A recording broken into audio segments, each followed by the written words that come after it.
What's good, what's good, what's good?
What's good, what's good, what's good?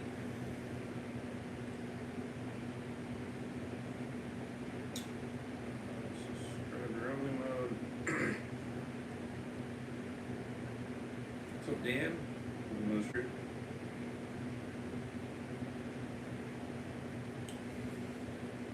Yeah, I was gonna grind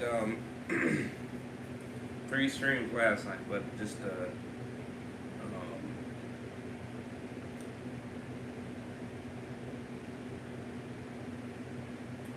I guess my body just wanted to sleep first.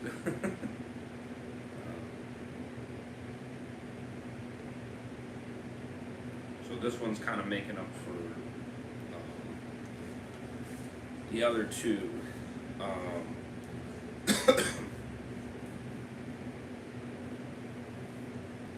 And then what I'll basically do is tonight I will do hedgehog rows. Then Walker Dead Zombie Apocalypse episode 1 and 2, and then of course the video. W Superman, sure, thank you. Yeah, now I'm kind of wearing it now. I like the shirt, so so now I'm just kind of wearing it. So yeah, so I'll start off with those streams.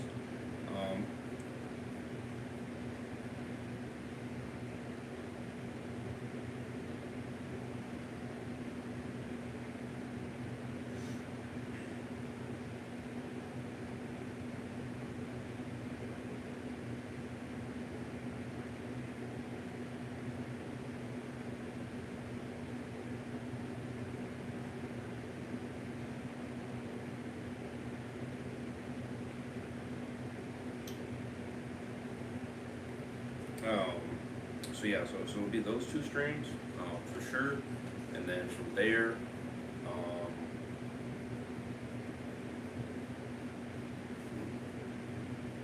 not sure. I kind of do those 2 first, and then I kind of go from there. Because I know I definitely do want to grind. I want to get more content out. I'm gonna get a pot for you in a second. Give you something to drink. Should be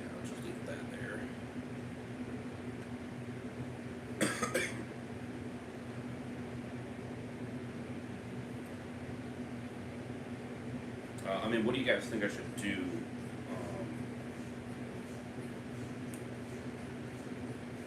After the Walker Dead Zombie Apocalypse series, what do you think I should do after that? Do you think I should do another reaction, or should I do a game continuation? Because I know obviously I've not done those in quite some time. So big reaction here, 3 episodes. Wow, yes. I figured it made more sense to grind the last 3. That way, then we just kind of finish up season 3 right off the bat, and then that way, then I'm not splitting up 3 and 4. You know what I mean? Or well, together, I should say. Here we're kind of cleaning it off nicely, and then that way, then when we start season 4, we're jumping into it. Just season 4. You know what I mean? It's not part of 3, part of 4. That type of situation. So I figured it made more sense that way. Obviously, I'll go back to 2 episodes, continuing after that. So, but yeah, what do you guys think I should do? Like I said, Hedgehog Bros for sure, 187. And then after that, then Walker Dead's Zombie Apocalypse series. I'm going to do the video that explains more into it. And then episode 1 and 2 reactions, so they're both going to be the same. And then from there, we'll do individual episodes going forward. And then, yeah, I don't know what I should do after that. I should be more wide awake. I think I will be. I got quite a bit of damn sleep. So I plan to have a lot more energy. I probably just slept in longer because, it's been just a long week and a half, you know what I mean, with Dead Walker being here. Let me know what you guys thought about him hanging out. It definitely was fun, for sure. I had a blast with him here. Obviously, it did get a little tiring, but that's to be expected.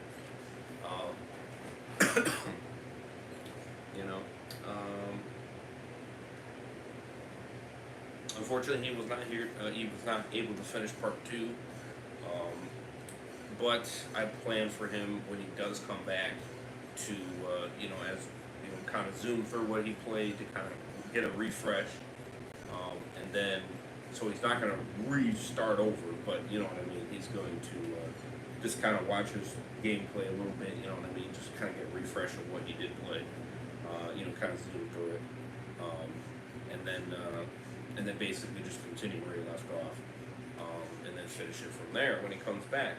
Obviously, it will be a bit, of course, when he comes back. It will be probably a couple years, more than likely, because remember, he is going into the army, so you have that. Bless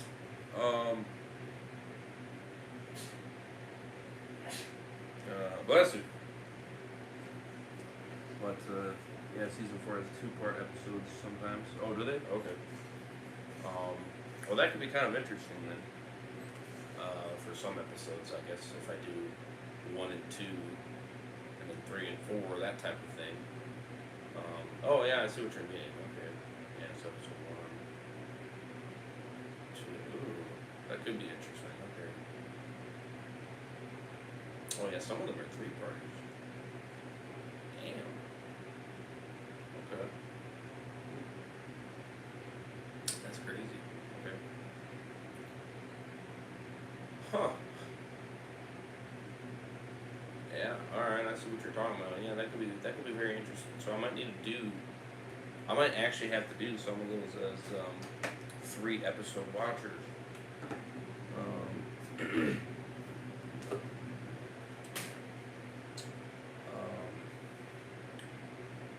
But yeah, that's kind of what I'm shooting for with him. Kind of doing that.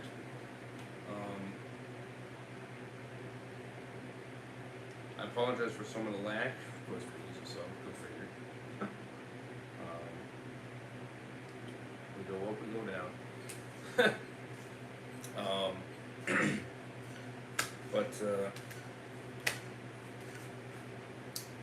yeah. Let me know what you guys thought of him sticking around for a bit.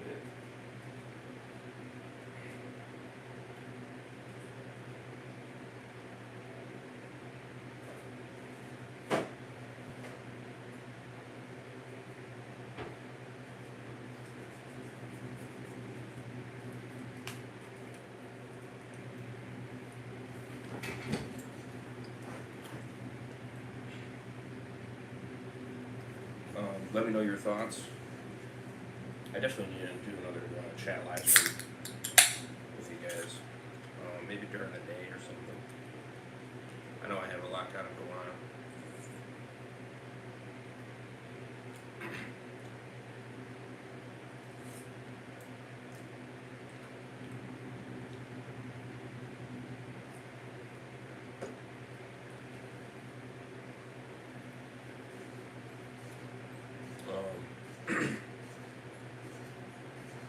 So, what do you think about him sticking around, Dean? Dead Walker. Okay,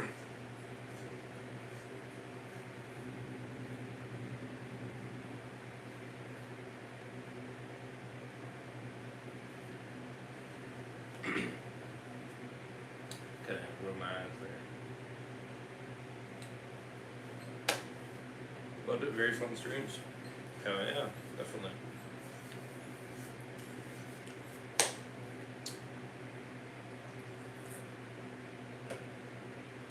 Yeah, they definitely were fun in their own ways.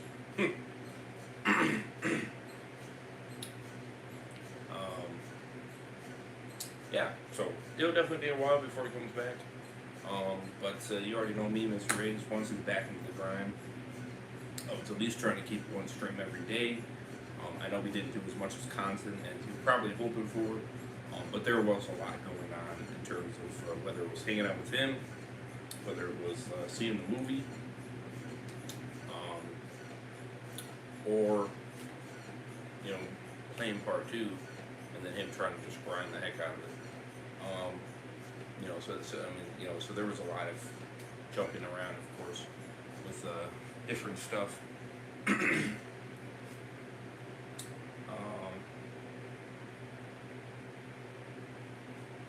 Or ran the last of the stream solo. Yeah, well, I figured it was smart to do that, just because, it kind of gave him something to do when I wasn't here. You know what I mean? Obviously, it kept the content rolling a little bit, but I was kind of hoping he would finish it, obviously, but he didn't.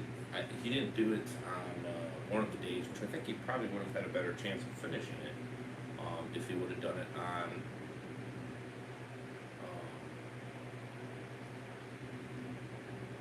One of the other days. I'm trying to think. Maybe like Friday or something. I don't know.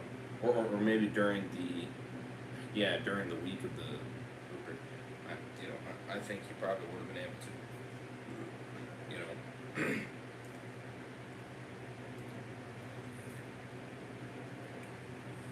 I think so far from what he's played, he gave it a 7, which I mean that's a it's an okay rating. I wouldn't give it a 7, obviously. I just can't. I can't give it a 7, but I respect a 7 more than any higher. So,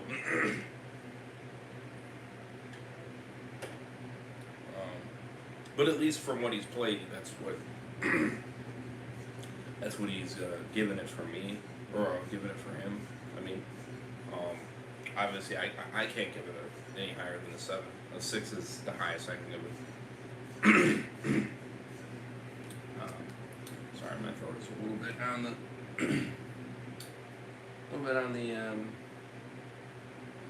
6 out of 10 is all I can do, though a 7 ain't bad. Right. Yeah, it's not bad. I can't say I liked it because I don't. But I think it's okay. And that's why a 6 makes more sense to me. And a lot of people gave it a 6. I mean, PewDiePie gave it a 6. Angry Joe gave it a 6.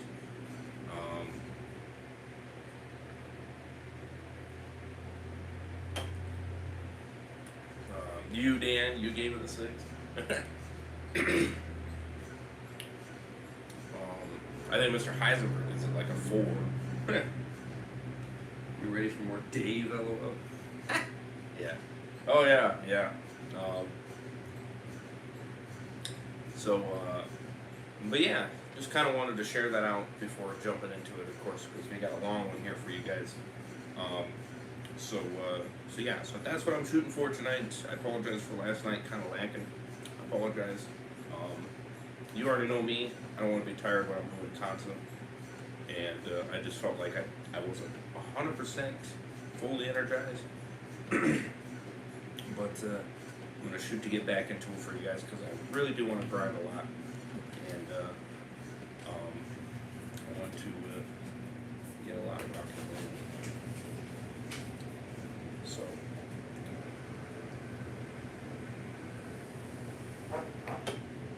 Yeah, blessed you a few times or Sly.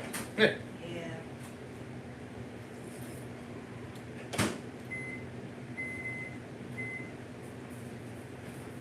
Yeah, a few minutes before my goes off. Okay.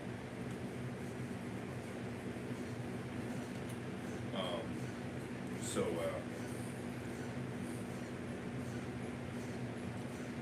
so yeah, so that's the 2 for sure tonight.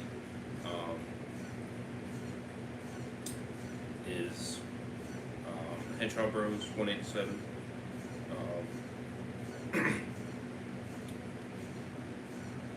Walker Dead's Zombie Apocalypse series. So those 2 would be for sure. After that,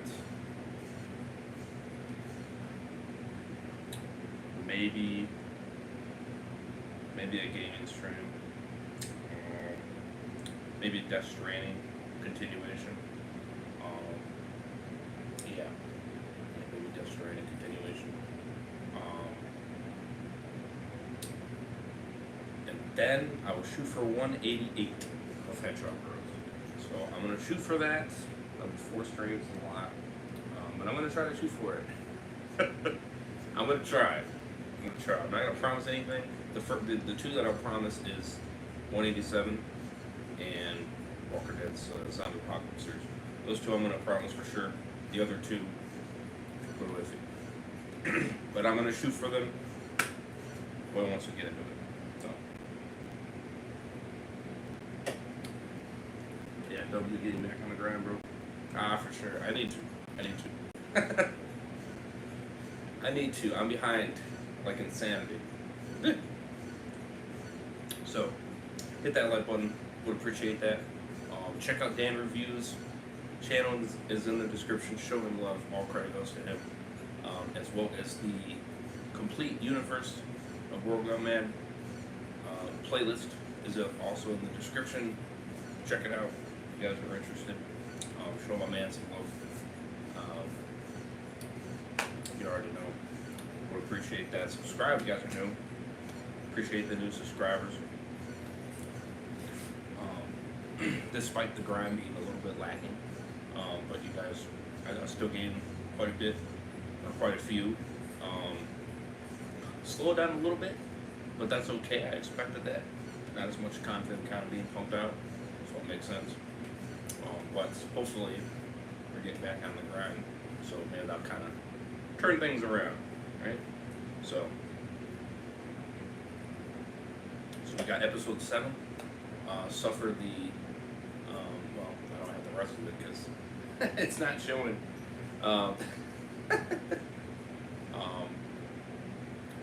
But you got episode 7, you got episode 8, and you got episode 9.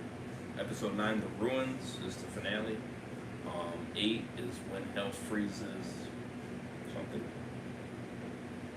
And then Suffer the Little something. So,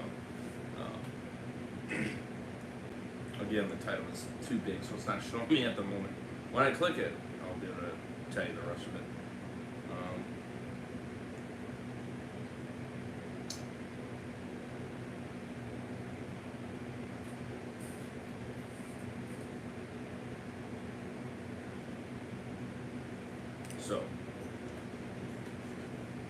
So we're gonna jump right into it. Suffer the little children. Okay, That's episode 7, so. Alrighty, here we go. Let's see what these last 3 give us. Definitely excited to see how this bad boy goes.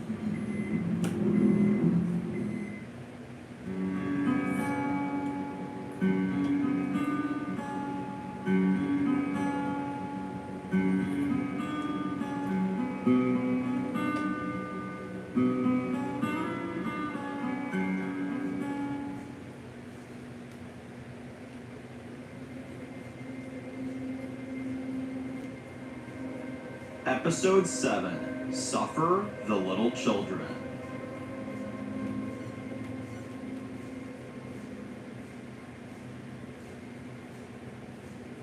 Flashback to 2 weeks ago. We see a few deadheads walking up to the ranch. We then see Blake with a machete in his hands, and he sees them coming, and he walks over to the fence. As the deadheads are all growling up against the fence, Blake kills them all with his machete. We then hear someone say, "Hey," as we see Haley walk up to him, and she says, "How many this morning?" There's Haley. And Blake. Blake says, "That's 27 of them this morning. That's almost double the amount as yesterday." And Haley says, "Well, Lincoln and the others are supposed to be back from that hunt by the end of the week, so then we'll have some more help around here." And Blake says, "I'm actually needing to talk to you about something. You mind?" Haley says, "Sure, but come inside. This weather is terrible." Blake says, "All right, let's go in then." "I'll tell you what, I'm never going to Canada, that's for damn sure."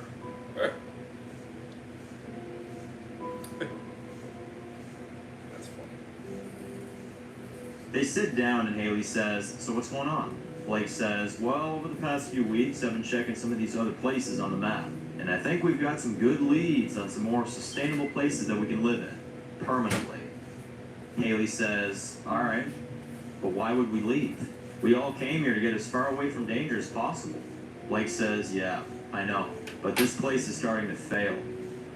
We barely have any food left, and every other day, someone's going out on runs to find food just so we can get by for the next day or two. It's time to face the truth. We need a better place." And Haley says, "Okay, and we have it, right here. Look, I know it doesn't seem like it now, but this place is more than good enough for us, and we just need a little bit of time. Think about what we have here. We're not running for our lives." Currently, as Haley's narrating, we see her running through the woods and she looks badly hurt. And now in the current timeline, she's running for her life. We're not afraid of losing each other. As she's yelling, "Blake, we are tired." As we see she's struggling through the woods and she is in rough shape after the fall.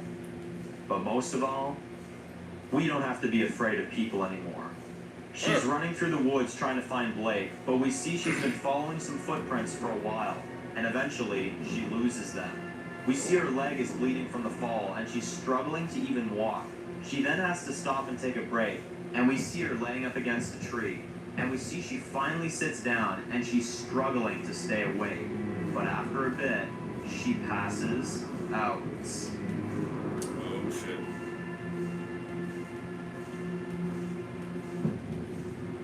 That was really cool. I like that. Back and forth.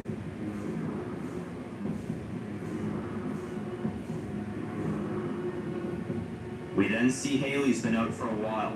We then see 2 guys dressed in black walk up to her with guns, and one of them says, "Whoa, whoa, whoa. Ah, look at this. I think we've just found ourselves the person we've been looking for. Take her and put her in the truck. Douglas should see this." Oh, shit.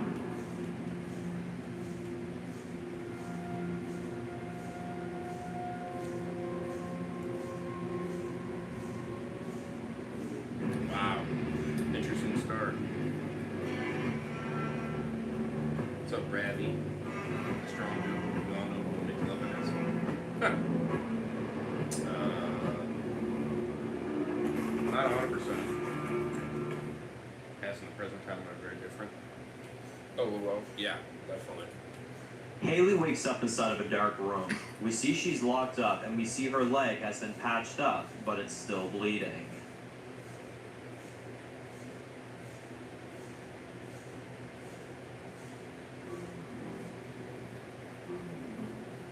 She looks very weak, and we then see she tries to break free, but one of her hands is cuffed to a pipe.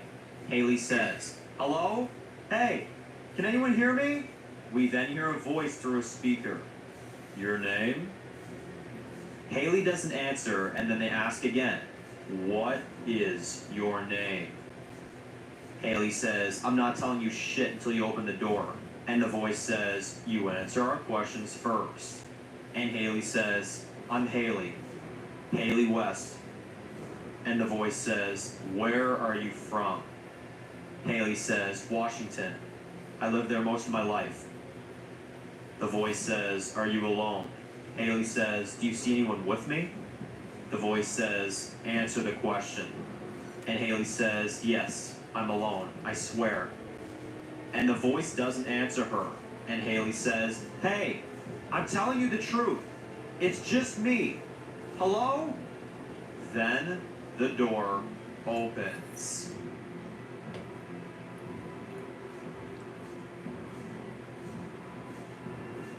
We see three guys walk up to her, and the lead guy says, "Rise and shine, lady. Let me properly introduce myself. I'm Douglas, and you're Mrs. West." "Your husband must be worried sick about you." And Haley says, "Please, I haven't done anything to you." "Bullshit," he says. "You murdered a bunch of our friends last night." "Oh, what? You think I didn't know that? Some of my men found what was left of our friends back at the plant, and Mr. West is gonna have to pay. Quite dearly, I'm afraid. So the harder you make this, the worse it'll be." Haley says, "What do you want from me?" Douglas says, "What I want from you? I want to know where you're hiding."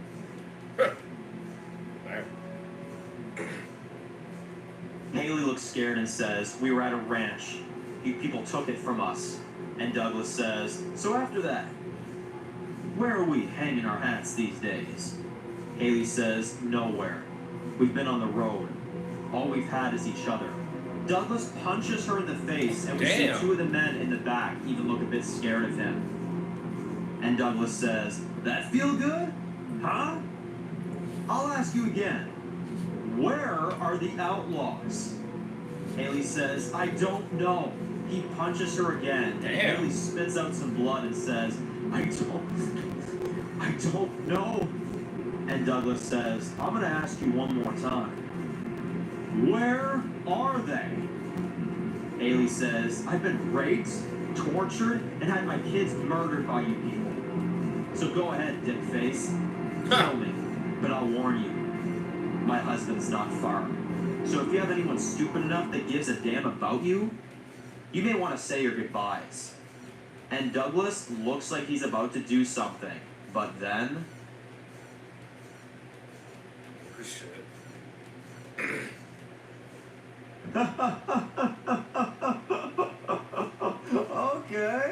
Okay. Let's try something else then. He starts walking away, and Haley says, "You really gonna kill the pregnant lady?" Douglas slowly turns around and says, "Pregnant, huh?" Oh, do you hear this, guys? Oh, this is priceless. Damn. Okay, mother of future serial killer. Well, let's try this again later. You sit. Let the blood pour from your leg. Let the clock start ticking a bit. And when I return, if you don't give me what I want, I'm gonna come here and kill you. Okay? Good girl. And we see him and the men walk out of the room, and the door closes, and we see Haley starting to cry. As tears start to roll down her face, we transition to tears rolling down now Kezia's face as we're back with Lincoln's group.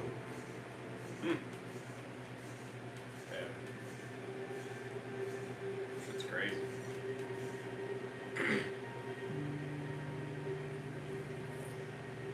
Back with Lincoln's group.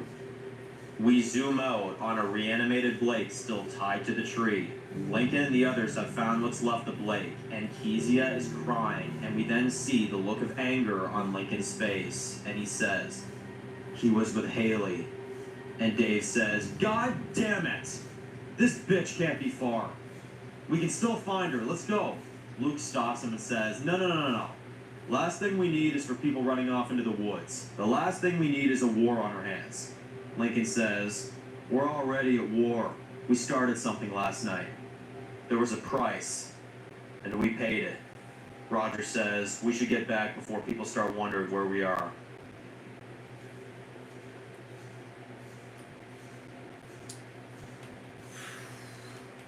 Lincoln says, "I'm not going." Tom says, "Look, brother, we need to get back before they find us." Lincoln says, "And I agree, but I'm not leaving my wife out here." Luke says, "Lincoln, with all due respect, this is a bad decision." And Dave steps in and says, No, it isn't. Not many of us have much of anything left. And right now, I think Mr. West has made his choice." And Dave looks at everyone and says, "Roger, take him back. Let Catherine and the others know what's going on. One of you contact Sydney and tell her to come home immediately. And tell them no one leaves until we get back. Get everyone ready for a fight. Can you do that for me?" And Roger says, "Sure thing, boss." And everyone leaves, and when it's just Lincoln and Dave, we see Lincoln looks on edge, and Dave kills a deadhead and says, "All right." He puts the knife back in his sheath and says, "Let's go find your wife." Respect to Mr. Dave.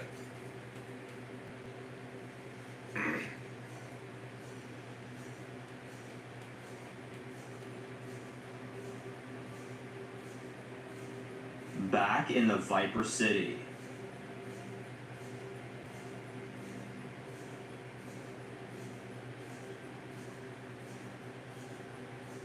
We see Lindsay, Cade, Delta, Steven, David, and about 8 other people are all gathering around, as Lindsay says, "I called you all here because I just got the word about the power plant being assassinated."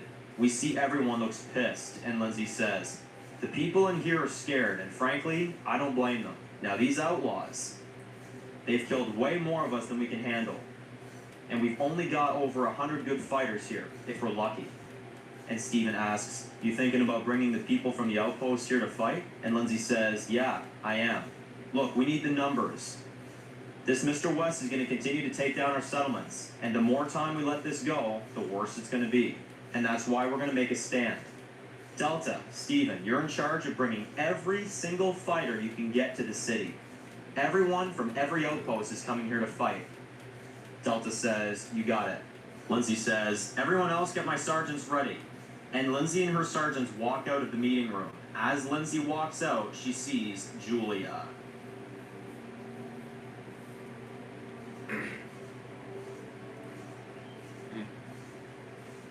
Julia asks, "What's the big meeting for, Mom?" Lindsay says, "Oh, just standard protocol, as always." Julia asks, "Mom, what's going on?" Lindsay says, "Nothing, honey, nothing." She starts walking away, and Julia says, "So, who are the outlaws?" Lindsay stops in her tracks and looks back at her and says, "Look, this isn't something I want you worrying about, okay?" Julia says, "Whatever. I gotta go. I said I'd get breakfast with Ryan. He's been rather scared lately adjusting to the new system." And Lindsay says, "All right, well, I'll see you tonight, okay?" Julia says, "Okay, Mom." And Lindsay has a smile on her face, and once Julia walks away, Lindsay's smile then leaves her. She's crazy.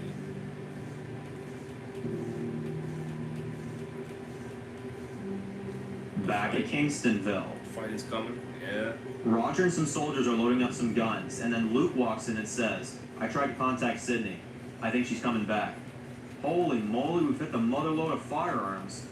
And Roger says, "Yep, the plant had more than enough guns for everyone. Clay said he found a few rocket launchers, grenades, and several firearms."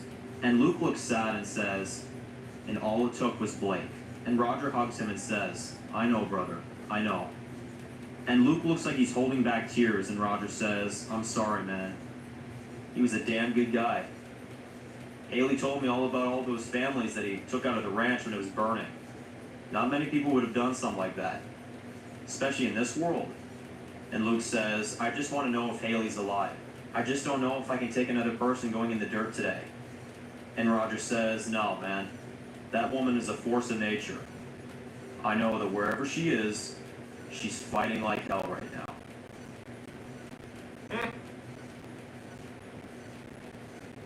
Yeah, that's for sure. Back with Haley. We see this huge mansion. We then reveal that that's where Haley is being held hostage. What did I guess that you were going to go back? Doug then walks in and says, all right, last chance. Where's your group? Haley says, go to hell. Doug says, all right then, suit yourself. And we see two guys untie Haley and take her by force out of the cell. And they drag her into another room and lock her in. Yeah.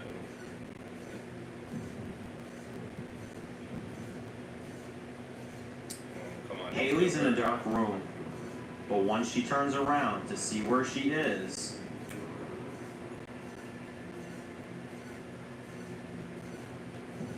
Oh God. Oh God. we see the walls covered in blood, and we see Jesus. mostly dead bodies, and a few deadheads are eating the rest of them. Oh God. Haley looks horrified as you hear Douglas outside the door says, these, my dear, are all the victims that pissed me off. I told you. You should have answered my questions. And Haley looks scared and says, okay, I'll tell you everything. Just please, let me out of here. Douglas says, I'm afraid it's too late for that, sweetheart. And Haley says, let me out, please. You won't get the answers you want if I die in here. Douglas looks careless and says, I'll find someone else who can. Welcome to the club, Haley.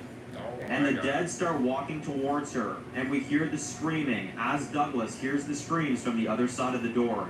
He has a huge smile on his face and says, we got the wife. And with a wife, usually the husband's next. God damn, this fucker.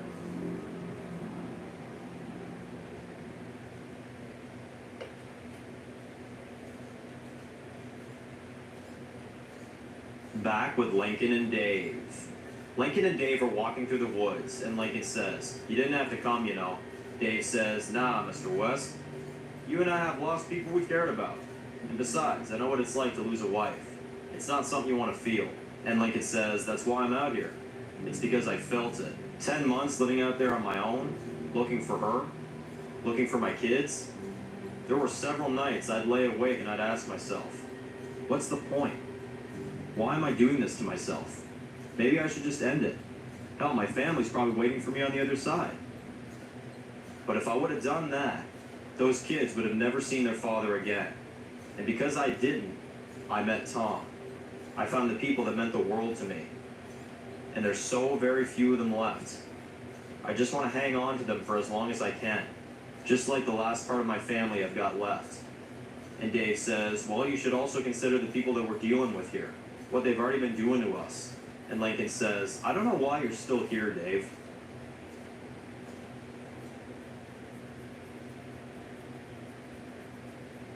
Dave says, I'm out here to help. And besides, if I came back without you, your people would start raising hell. And I can't have that.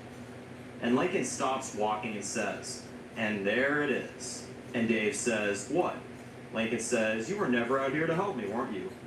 Dave says, partly, yes. But if you think I'm going back there with Tom in charge of your people, you must think I'm crazy. And Lincoln says, then why'd you take us in the first place? Dave says, because I know the only way we win is together. And Lincoln says, so you're using us. Is that what you're doing? Dave says, no. I mean, what do you think? I'm just going to slit your throat the second that the queen is dead? Lincoln walks up to him and says, well, I guess you got a choice to make now, don't you? And Lincoln keeps walking and says, you coming or what?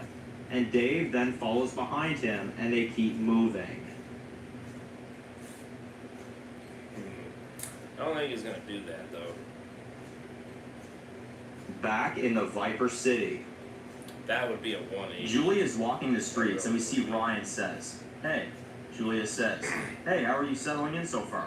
Ryan says, "Well, I've got asked to join the Viper military. When your mom heard about what I could do out there, me against the dead, and all the experience around them, she wanted me to become a sergeant. So I'm going through with training this afternoon." And Julia says, "What kind of training?" Ryan says, "Don't know yet. But you should know, I mean, that's your mother." Julia says, "Oh, my mom doesn't tell me anything about that. She says it's her job and that I shouldn't be involved." And Ryan says, "Well, anyway, want to get some breakfast?" Julia says, "Sure, it's on me." And Ryan says, "Once I'm working, I'll pay you back." And Julia says, "Oh, it's no problem. You're new here. Come on, let's go."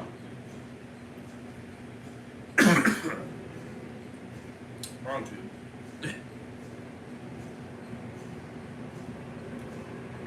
Oh, shit. Back with Haley. The dead are coming for her. She tries to open up a window, but they're all locked. She then finds an old rusty pipe and breaks it in two. She takes the longer half and uses it as a weapon. She then starts killing one after another, and she's screaming out in anger. But then we see 3 little children that are reanimated corpses, and they're coming towards her. Oh. She starts crying, but this time she pulls herself together, and she kills all 3 of them before they kill her. Damn, man. That's dark. We then see her let out a big scream.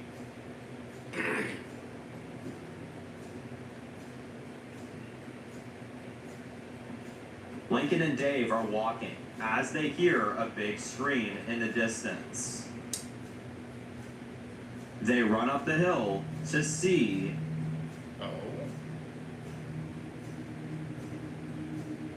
Oh, they actually found it. I'll be damned. the mansion. Lincoln hears this and says, "That's her. It's gotta be her." And Dave says, "You sure?" Lincoln says, "I know that scream." And Dave says, "We can't hit this place alone. So what are we doing?" And Lincoln says, "We're getting in. That's what we're doing." He pulls out his walkie and says, "Lincoln reporting to Kingstonville. Come in." Luke responds and says, "I hear you, Lincoln. What's going on?" Lincoln asks, "Do you guys still got those explosives?" Luke says, "Yeah." And Lincoln says, "All right. You and Roger and some soldiers need to get down to the mansion. It's on Maple Lake Road. You'll find us there. Be here as fast as you can, and be ready." And Luke says, "Copy that." Ooh, shit. Shit. 30 minutes later, Haley is just sitting in the room of dead bodies. She won't stop looking at those kids that are laying there, and she says, "You were right, Blake. We should have left when we had the chance." And then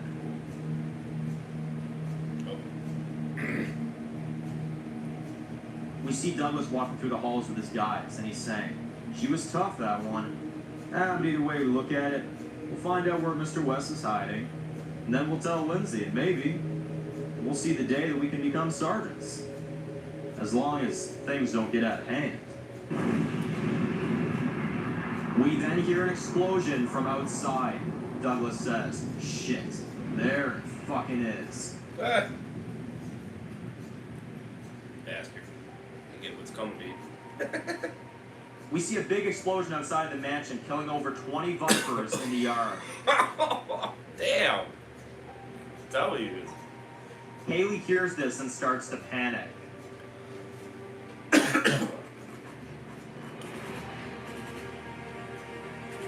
We see Lincoln, Dave, Luke, Roger, and the military killing all of the Vipers outside of the mansion. Then they go out back until they find the way in. Oh, hell yeah.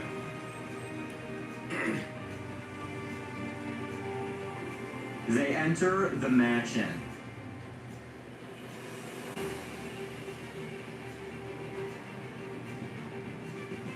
They enter the mansion and they walk through the halls. Lincoln says, "Me and Luke find Haley. The rest of you with Dave and Roger. If there's someone in front of you, don't hesitate. You shoot. Ask questions later." And then they split off.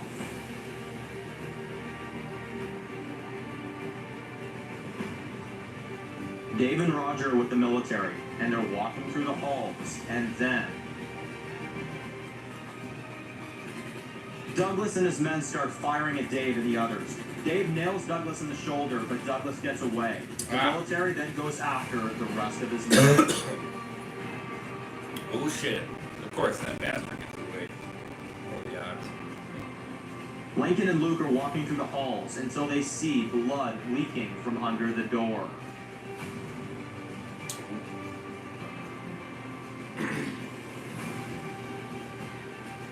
Luke says, "We open on 3. 1, 2, 3.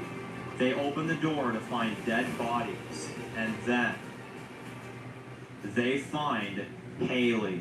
W's.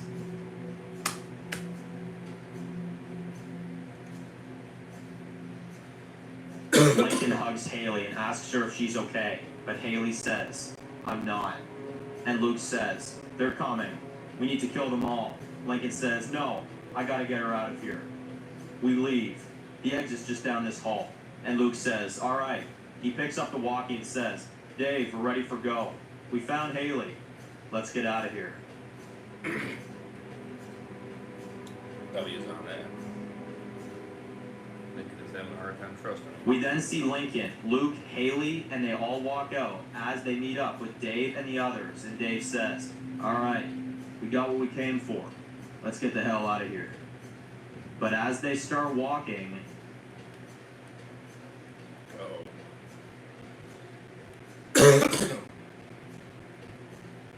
Douglas and what's left of the Vipers surround Lincoln and the military.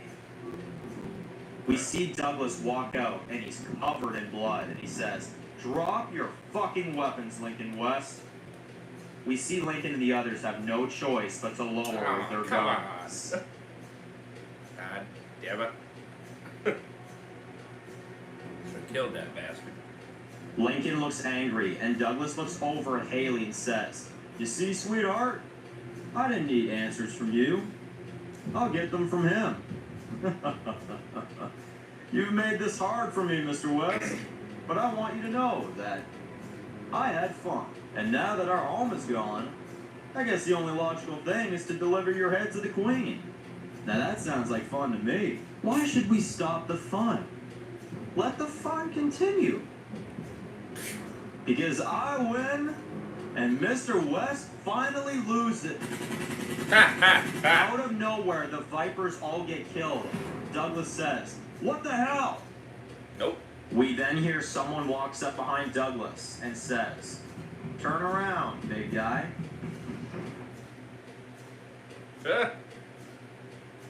Amelia points a gun towards him and says, "Hi, I'm Amelia." And she kills Douglas, and then we see Sydney come out of the woods with a machine gun and says, "Everyone okay?" Sydney then hugs Lincoln, and everyone is now back together. And Lincoln says, "I'm so glad you're back. And who the hell are you?" And Amelia says, "Sorry, I'm Amelia. You must be Lincoln." And Sydney says, I met Amelia on the road. Partly the reason I made it back at all." And Lincoln says, "All right." And Roger says, "Well, let's go home." W's. Damn, that's a twist right there. We see everyone's getting into the military trucks and getting ready to head back. And Lincoln walks over to Haley and says, "I'm so glad I found you." And Haley asks, "Where's Blake?" Lincoln looks kind of hesitant and tells her, He's gone." Damn. Haley starts crying and says, "What? Where is he?" Lincoln says, "We, found him. Lindsay and her Vipers, they murdered Blake last night." And Haley is crying, and Lincoln holds her and says, "It's okay." And we see him say, "When's it ever gonna stop?" Lincoln then starts crying too. Lincoln then sees Dave, and Lincoln walks up to Dave and says, "Hey, we're all ready to go. You coming?" Dave says, "You asked me before when I came out here. It wasn't because I wanted to kill you. It wasn't Haley." Lincoln says, "Then what is it?" Dave says, "The Vipers. The Vipers are going to keep killing us. You've seen it. I've seen it. The Viper thing, it all started with me. Maybe if I would have kept my mouth shut in that jail, maybe things would be different. And Lincoln says, that's the past now. And you can't change the past. And Dave says, you're right, I can't. But these people have suffered enough, and frankly, I've suffered enough. You go back. You get ready for what comes next. Lincoln says, look, whatever this is, I can come with you. Dave says, no. You have a kid on the way, for God's sake. You've got people in there. You have to hold on to them for as long as you can. You said that. Kingstonville is the future. I know it. Your people, my people, have a future. You go back with them. Damn. Respect. Surely. I got something I gotta do on my own.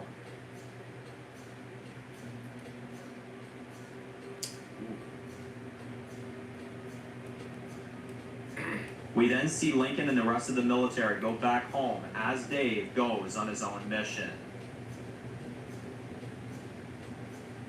Damn.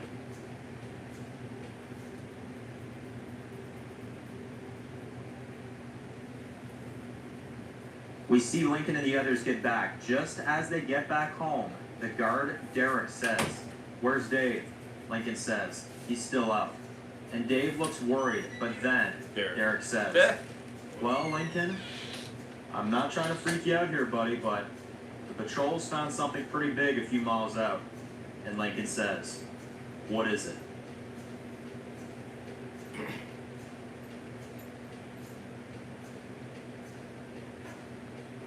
We see Dave walking through the woods, and then we see him look out into the distance to see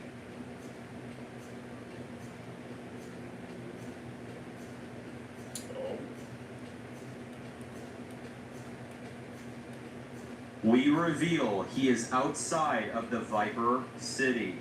Oh shit.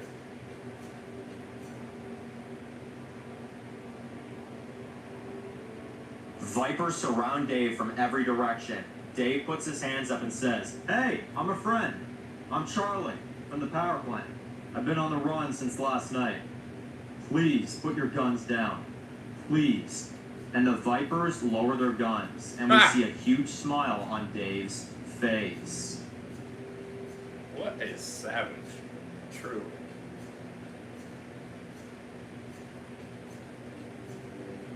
We see Kezia walking the streets of Kingstonville.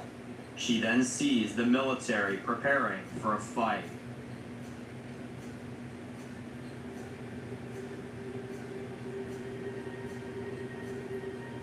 We see Lindsay walking through the halls, and Delta says, all the fighters from the outpost are here, Your Grace, just like you asked.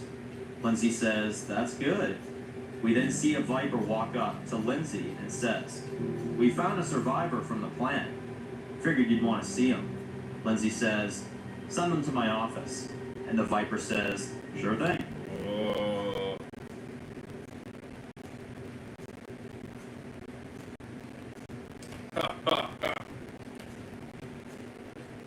We see Dave is sitting in Lindsay's office, and he's walking around looking through her stuff, when he then sees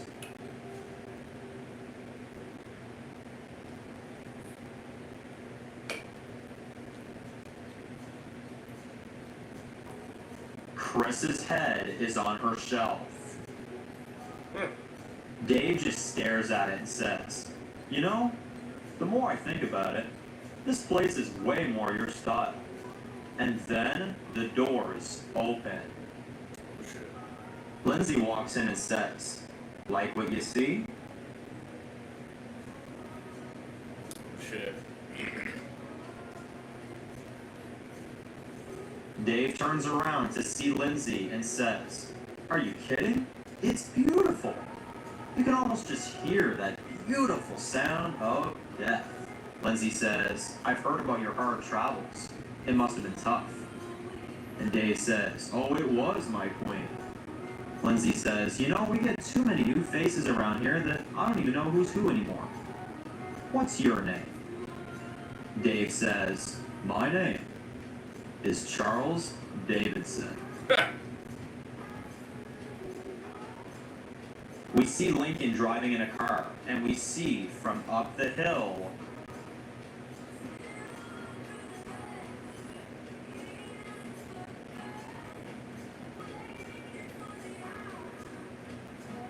We see a massive group of deadheads at the bottom of the hill, who are the same ones that we saw in the premiere. Oh, damn. Lincoln turns on his walkie and says, "I found them." And Derek says, "All right, it's okay, we can lead them away." And Lincoln says, "Yes, we can. We're gonna lead them right where they need to go." Yeah. Lindsay cuts off his conversation on the walkie and says, "Douglas, everyone is gathering together at the city. Where are your people? Did you have to kill some of the outlaws?" Lincoln picks up the walkie and says, "No. Outlaws are living, the Vipers are dead. I'll see you soon, Lindsay." Damn.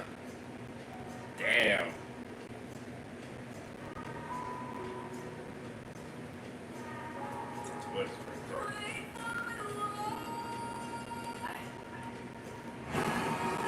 Huh. Wow. That was good.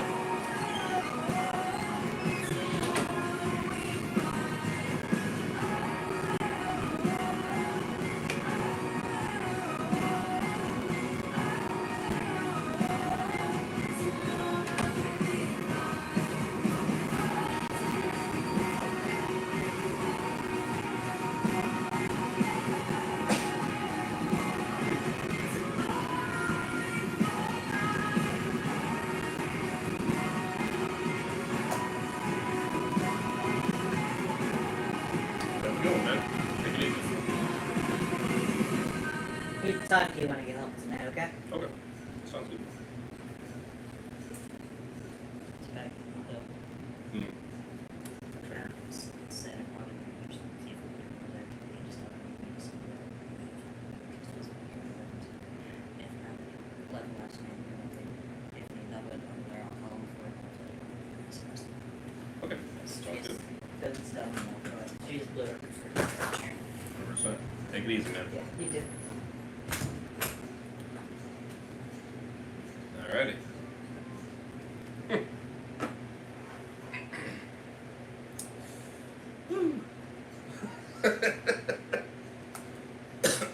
Wow. Very good episode. Hard time trusting him. They got her back. Time for the next move for me. Did good finding Olivia last episode. Where did they go? They was playing them hardcore LOL was on. Yes, 100%. I like that how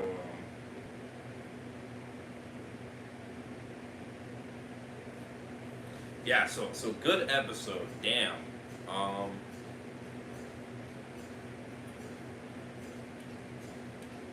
Solid 9. I'll give it a solid 9. That was really good. That was really good. Damn. That was good. I like that twist. That twist was great. Truly.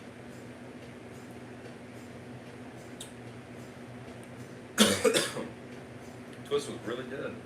W's, bro. Yeah. Davis going in. Going in. Yeah. See, I feel like he's playing her. You know, that's what it feels like to me. I feel like he's playing her. You know, he's doing a damn good job. Because she buys it. You know. Maybe what he's gonna, you know. My guess is he'll probably uppercut her.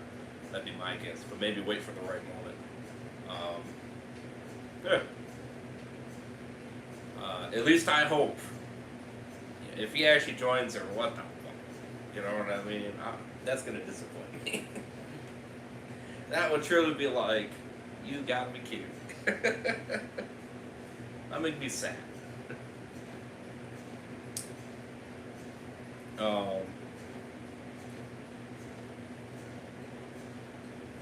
Oops.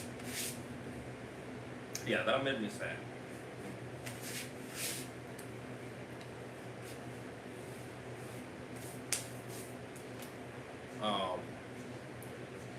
Yeah, that would be like, what the hell? He's redeeming himself. Yes, he is. Yeah, I definitely do think he's playing on them. Which honestly is smart. That's very smart, because I mean, he knows how to act like he's one of them, and he's not even telling them their name, his actual name, because I'm freaking sure she would, you know, she would probably be like, oh yeah, you know, of course we'll see how far it goes, obviously, but.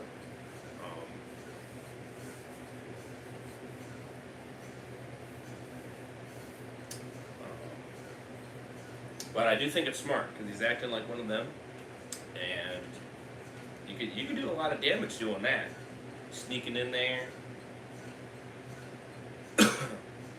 do damage from the inside. That's the way to do it, honestly.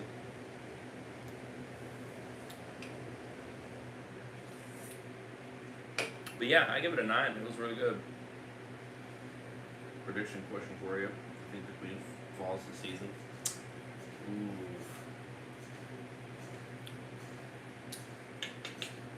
Ooh. That's hard to say. I want to say yes, but she always keeps somehow making it out, so I don't know. That's hard to say.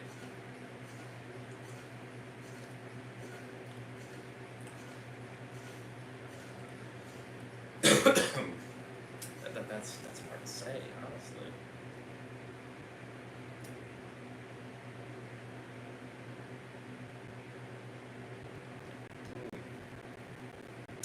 Damn, I don't know.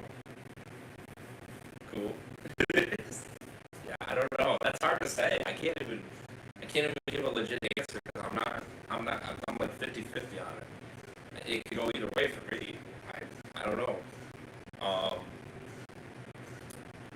I mean, I want her to die in the finale, but I don't know if that wish will come true. Yeah, I'm not sure. Damn.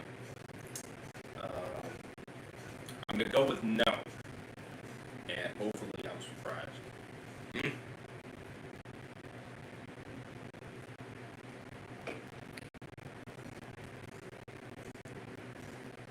Yeah, I'm gonna go with no, just because I know how things play out.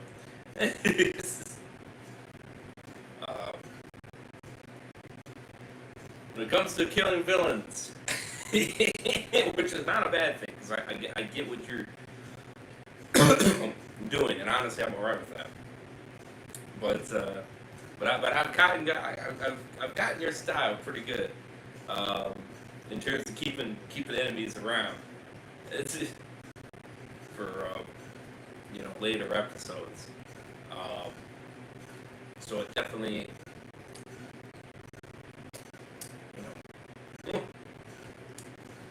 definitely makes it interesting. I'll say at least. But yeah, no, I mean Haley was badass in this episode. I loved her. I'm happy she survived. I was really concerned that she was gonna die. But W, she pulled through. What a bad bitch for real. And doing it when she was pregnant too, so that really makes it crazy.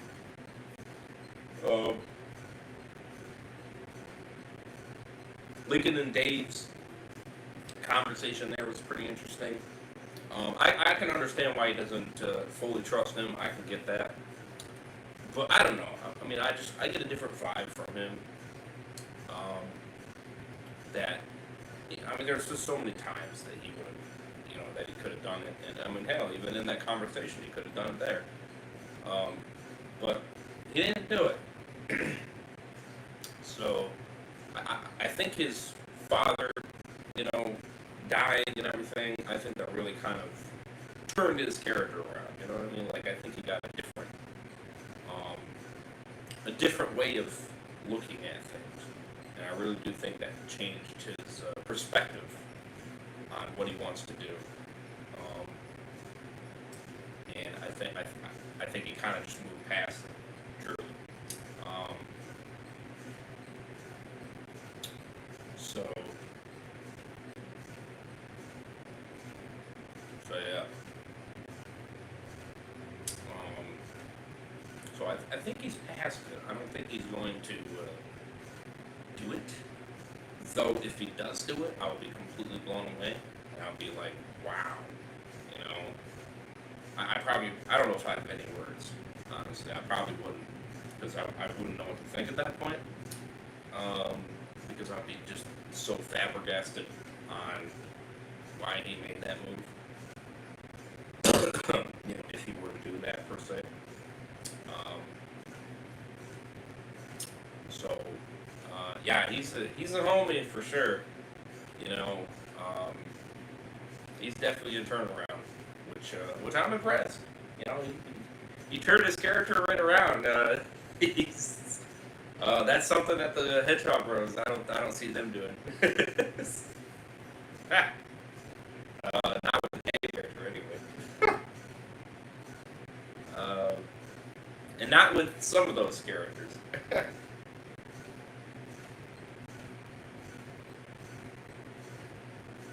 Stupid. Well, man, it could be one. I just don't see it happening. I really don't. Yeah, I definitely can understand Lincoln there. Yeah. Oh yeah, I definitely get where he's coming from, for sure. But I get Dave's perspective too, though.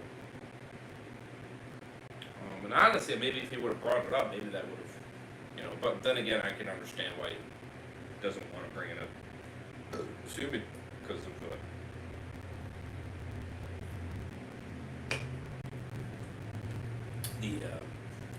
heartstrings, you know. So I can get that.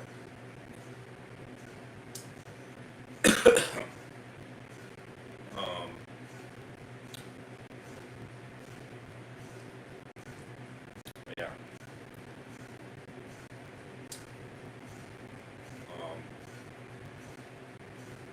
By the way, for some people that haven't seen the Superman movie, you definitely should see it. I figured I'd throw that in there.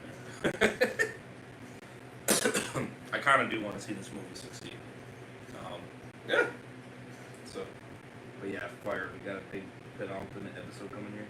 Yes, Fire movie. Yes. Some of the people that are hating on the movie, man, I think they're Snyder cults. You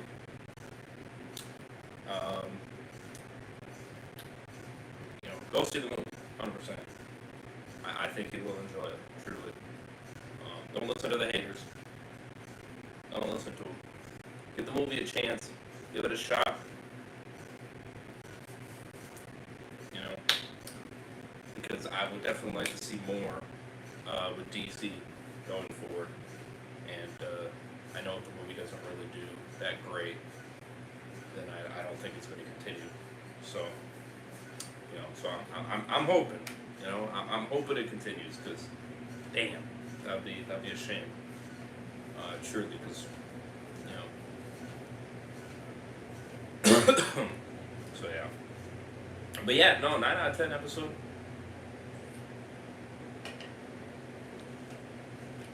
I like a lot of the twists you have.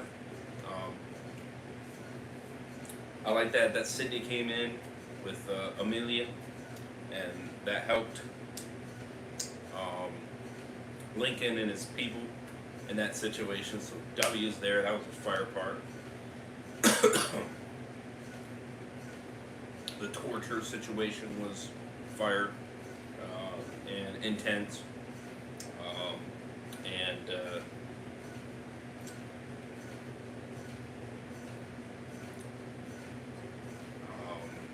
the backflash with Blake and Sydney was very good as well. I like that. So yeah, everything about it was really good. You know, it's not quite perfect. You know, there's a little bit of like, okay, you know, that and this, which is very minimal. You know what I mean? I don't think it's perfect, but it's practically perfect. It gets 90%. You know, which is a damn good rating. So, so yeah. So that was episode 7, Suffer with the Little Children. What's up, Luke? Welcome.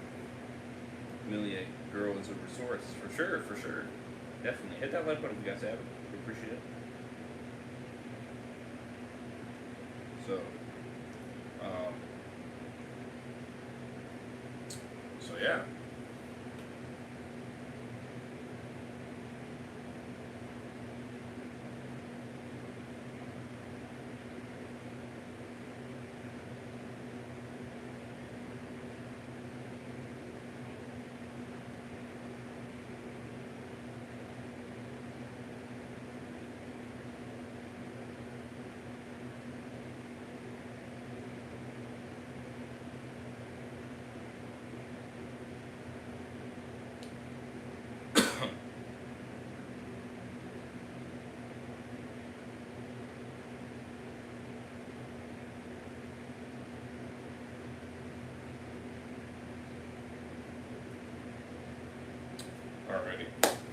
So, let's get into it. Episode 8.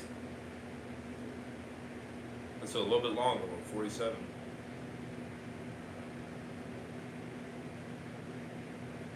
Been leaving a like as well. When hell freezes over. Alright. I think I'm knowing people around here. Yes, for sure. Definitely Mr. Luke. I appreciate that, by the way.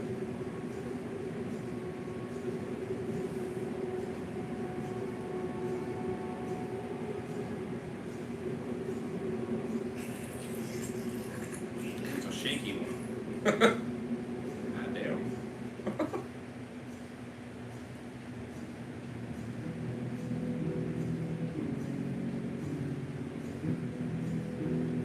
Episode 8, When Hell Freezes Over.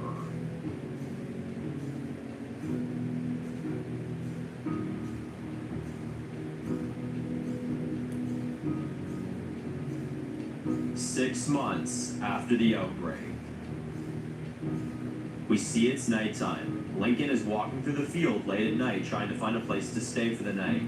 He then finds a truck and he approaches it, and he tries to start it up. After several tries, it just won't work. We then see him starting to cry, as he looks like he's starting to lose hope.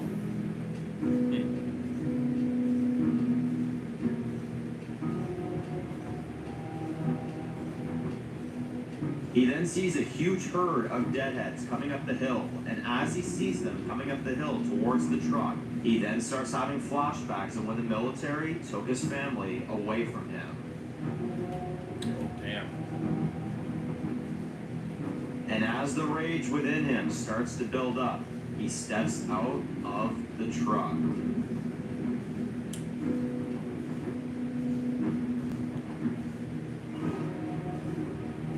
He pulls out his machete and says, "Haley, Ryan, Macy, I'm coming." And he starts killing one after another and after another with only his machete in his hands. As we see him killing the dead and letting out all of his anger, we then cut to the current timeline. Oh, shit.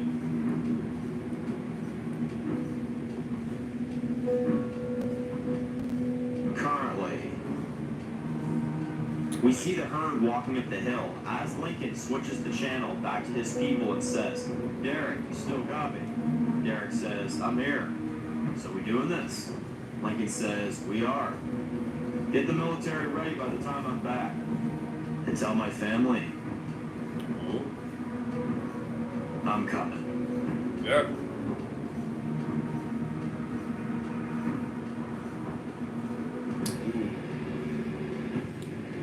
Interesting way to start the episode. I like it though.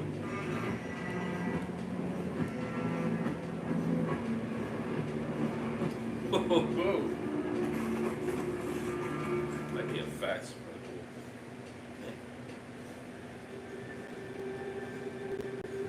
We zoom in on the herd as we see them walking down the road. We see them walking by an old destroyed sign that says, "Washington, next right," as they keep moving. Lindsay says, "See you saw it go down."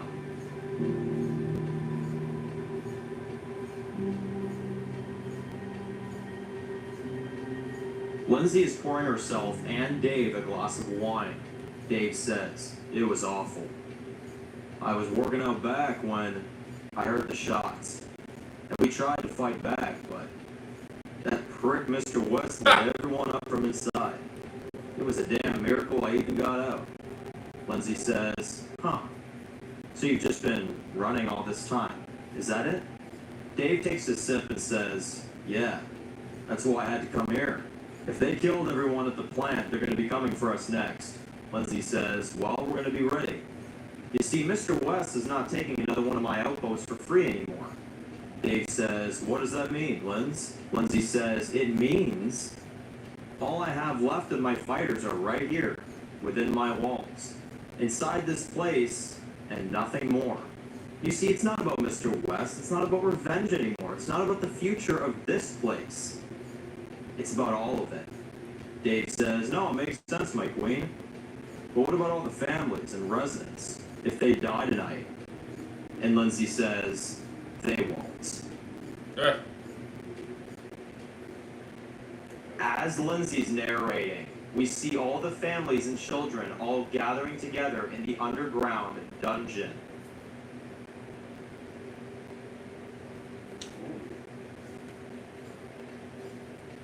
We see all the families look scared as we see Stephen and 5 other sergeants are watching them and protecting everyone that's down there. We see Julia's in the crowd as she notices there's guards that have the doors locked and are being guarded. And we see she just has to sit there in fear for her mother and the rest of the families. Huh.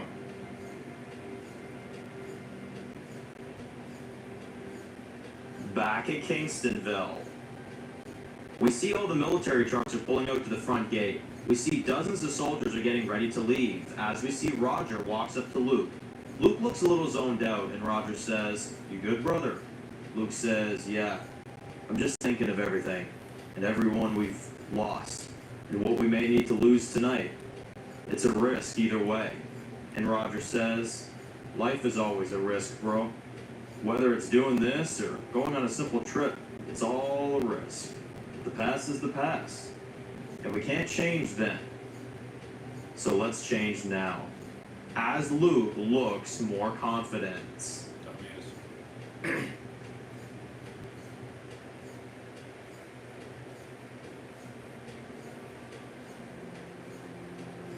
We see Kezia's in the alleyway smoking a cigarette. As we see Miles walks up to her and she says, "I see they let you out of your little pig pen." Miles says, "Can I have one?"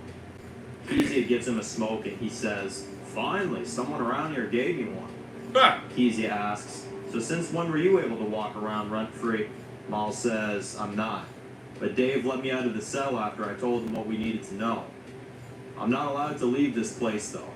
Kezia says, "Well, I don't know who you think you are, but we're not friends." Miles says, "Trust me, lady. I think what I've done, and I think about what I've done every damn day, so that's why I'm here. I'm here to help you win today.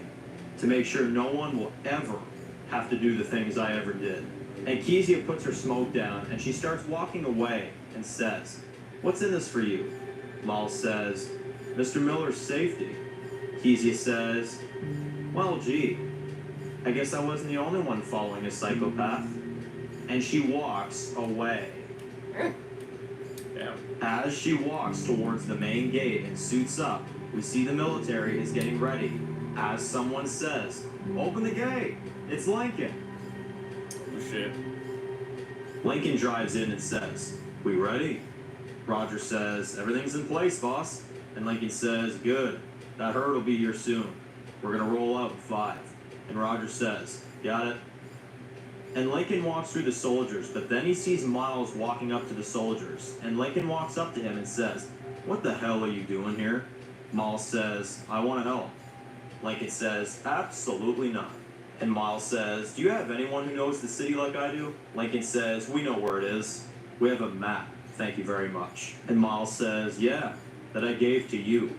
Look, I didn't lie to you about the plant. I'm not lying about the mansion, and I'm not lying to you now. Look, you don't have to like me. You don't even need to trust me. But there's nobody here who knows this place better than I do. And if you want to come out of this with the last laugh, I ask you to let me come with you." And Lincoln says, "We have enough people. Sorry. I think the truck's just a little crowded for murderers."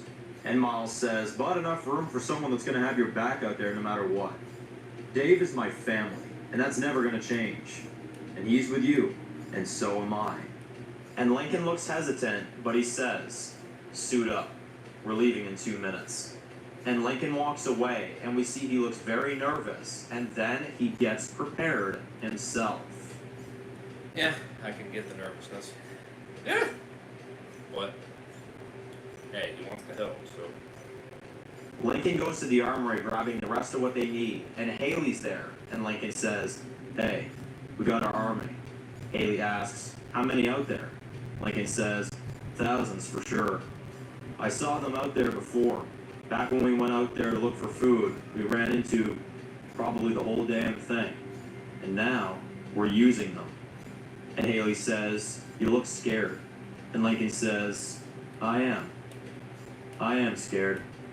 I'm just worried that I lose the few people I have left in this world tonight.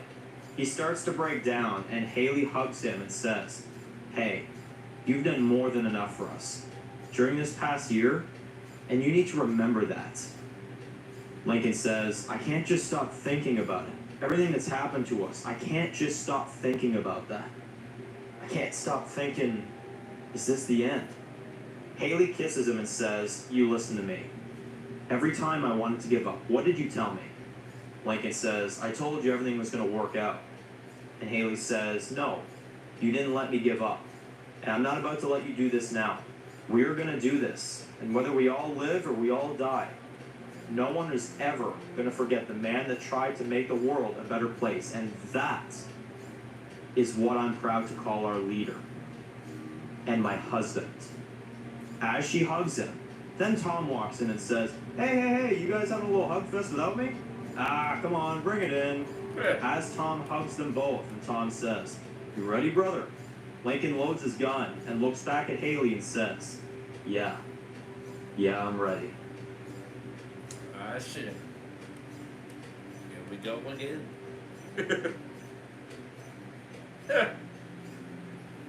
We see Lincoln, Haley, Tom, Kezia, and Miles go into the RV. Luke and Roger and Derek get into one of the trucks. Sydney and Amelia and Clay get into another truck.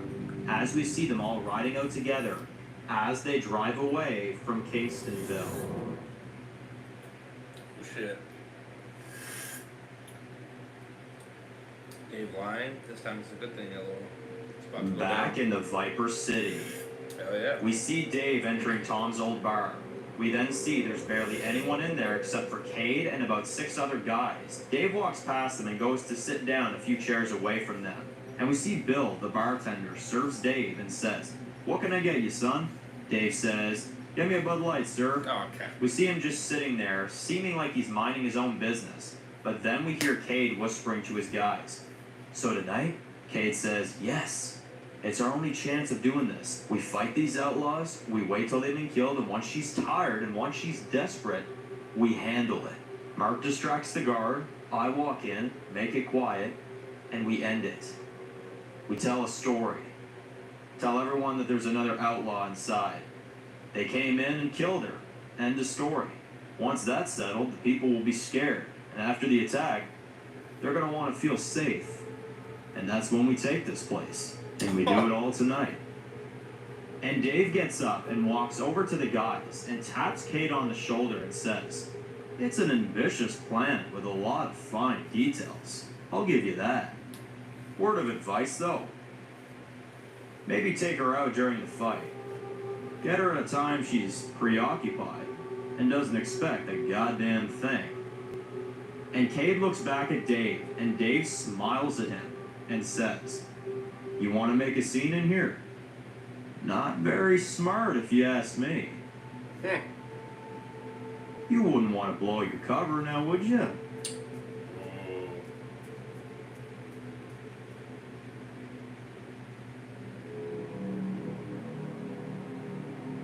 Cade looks angry, and one of his friends says, let's cut his throat now, shall we? Cade says, hold up. You want in? Dave says, yes I do. What do you think? I came here a long way to see my dear old friend Lindsay. I came here to save what's left of my friends. And Cade says, who are you anyway? Dave says, I'm Charles. And you're Cade. Say, Cade, you mind paying for that drink for me? Dave smiles at him and Cade pays for him and says, alright, you're in. Anyone else we could use? Dave says, nah. And besides, now that you fellas are working with me, 10 more people would just get in my way. And Dave says, it's almost time for war, gents. You all have a good one. And Dave smiles and walks out of the bar. Damn. What a freaking. Damn. He walks out and lights a smoke and looks up at the sign, Tom's Sports Bar, and says, well, this should be a fun night. And he walks off to get ready. Oh my god. that character, I'd say. He's one We smart see son all the of a bitch. military trucks are driving, and we then see Lincoln, Tom, Haley, Kezia, and Miles in the RV. And Kezia is in the passenger seat, and Lincoln's driving, and she says to him, "You know, I've been thinking a lot about what you said back there. Last time we did this. You said I had to be strong for my people. I feel like I wasn't the only one having the doubts. Are you doubting this?" Lincoln looks at Haley through the mirror and says, "No, actually. Not at all." And Kezia says, "Really? Not even small doubts?" Lincoln says, "You know, to tell you the truth, I used to. But I made so many mistakes, I think I'm numb to it all. Lindsay might win tonight, and if she does, I have to accept it. Just like we've had to accept everything else." And we then see Tom, Haley, and even Miles playing cards. And Tom says, "God damn, Miles, that's 3 games in a row.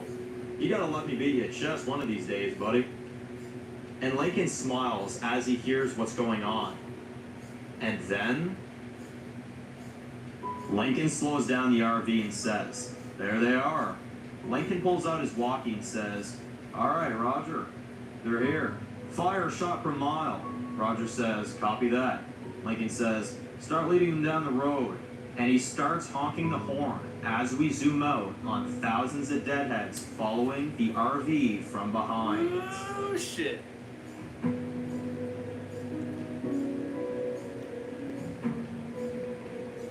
As the deadheads are following the RV, we see them step over a sign that says, "Washington, next right." Oh, damn. You know, maybe she might die. You're giving me more confidence. We see all the military trucks pulling up to the city. They park their trucks up the hill, and all the soldiers get out of their trucks. And Roger says, "Lincoln, we're here. Ready for go."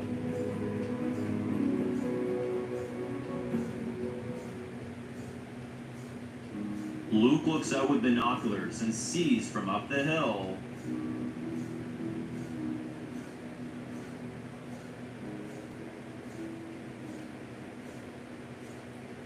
the Viper City. Oh, shit.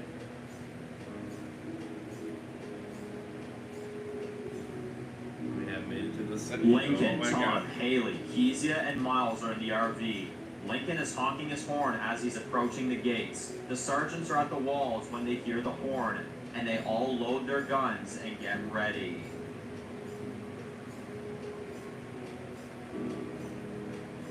Shit. We see Dave walking the streets. As he hears the horn, he picks up the walkie and says, "This is Dave Miller, Lincoln. Do you copy?" Lincoln picks it up and says, "Dave? Oh my God, you're still alive." And Dave laughs and says, "Of course I am. And I plan for it to stay that way tonight too.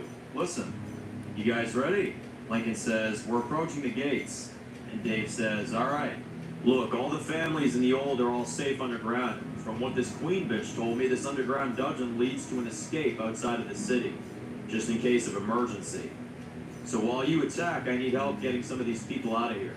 None of these people deserve to die." And Lincoln says, "All right, thank God.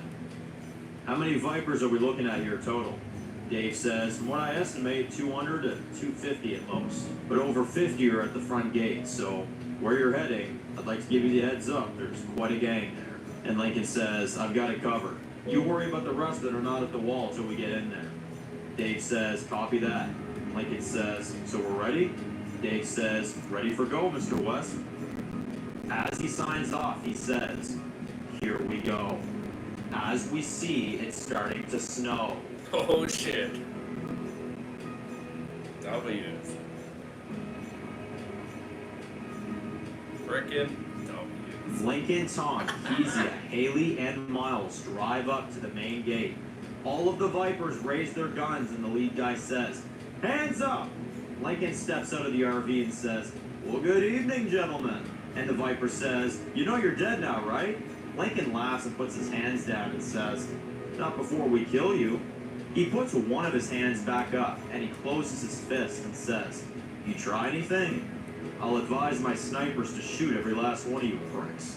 The Viper looks pissed and says, "Well, I bet you one of us will get the chance to kill you before your sniper even makes the shot."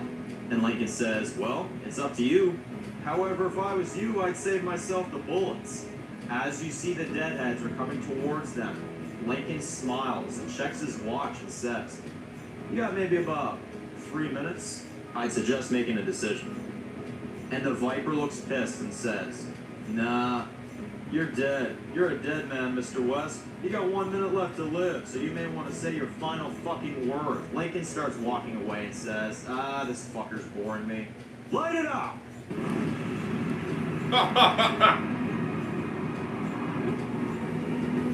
We then see the gate and all of the Vipers get blown up. Damn. We see Sydney with a rocket launcher, and Derek says, nice shot. And Sydney looks relaxed and says, this is kind of an off day for me, but it was pretty good. We see all of the military trucks driving into the city. Luke and Roger and the rest start killing every Viper they see on sight. Then some of the Vipers come rushing out of the building with machine guns, and they kill several of Roger's men. Luke and Roger take cover, and Roger says, we gotta keep moving. You wanna take these ones? Luke says, I got this. Go. Ooh. We see Luke throws a bomb and blows up a big group of Vipers. Oh, damn. Oh, He looks at the rest of the soldiers and says, all right, the rest of you with me. We go building to building. You don't stop until they're all dead. You got it? The soldier says, yes, sir. And they keep moving. Woo.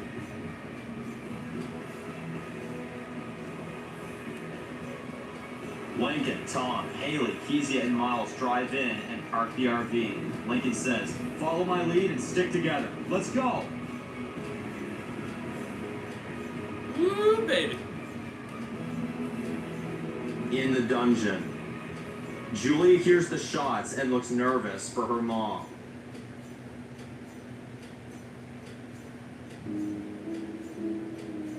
We see Lindsay in her throne room looking out the window at a burning city. She looks furious, but then we see Delta, Cade, and about 20 other Vipers come in a panic, and Delta says, the outlaws got inside the walls. They let a bunch of the dead in here with them. And Lindsay says, is my daughter still safe? Delta says, yes, my queen. Steven's still watching them. She's fine. And Lindsay says, okay, get your guns, get ready, because we're going to take this place back. Good. You didn't die, bitch.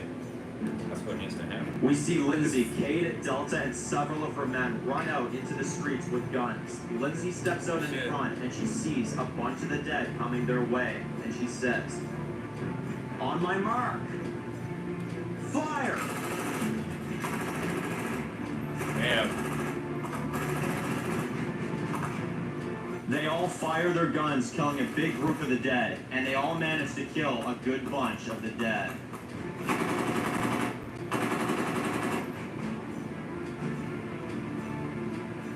Then Lindsay looks at her people and she says, you kill every last one of these outlaws, because as long as I'm your queen, Washington is not gonna fall tonight.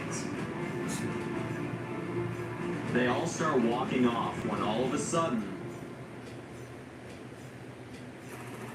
some of her soldiers get shot and killed. Lindsay and Delta look freaked out, and then Ooh. the rest of the Vipers that are not dead point their guns towards Lindsay and Delta. Lindsay says, what the hell is going on?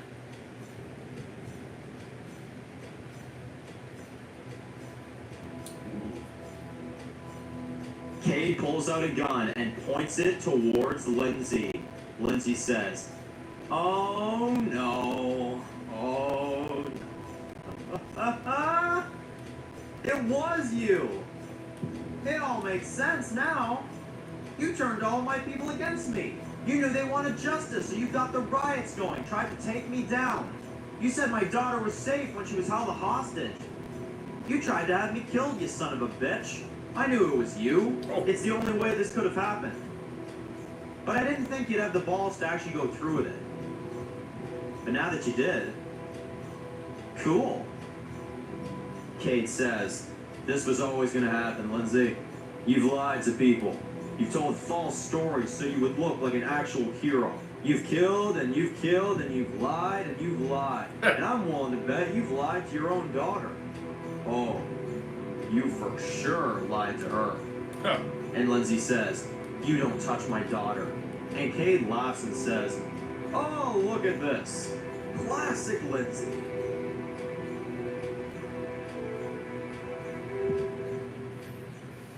This is the woman that we're so scared of. This is the bitch that everyone fears? Look at yourself. Already begging me to stop. You're not anything. You're nothing. You're a weak, manipulative bitch. And when you're gone, I think this whole lying thing will work just fine. You see, I want this place to last, sweetheart. I'm not gonna kill your daughter, and I will finish this war. And I'll make goddamn sure every fucking one of them are dead. Unlike someone I know. You failed, Lindsay. You failed as our leader. You failed us. You certainly failed your city. Most of all, you failed your own daughter. We see Cade get shot in the throat. Then all the soldiers get killed and fall to the ground. Damn. As we reveal... Oh.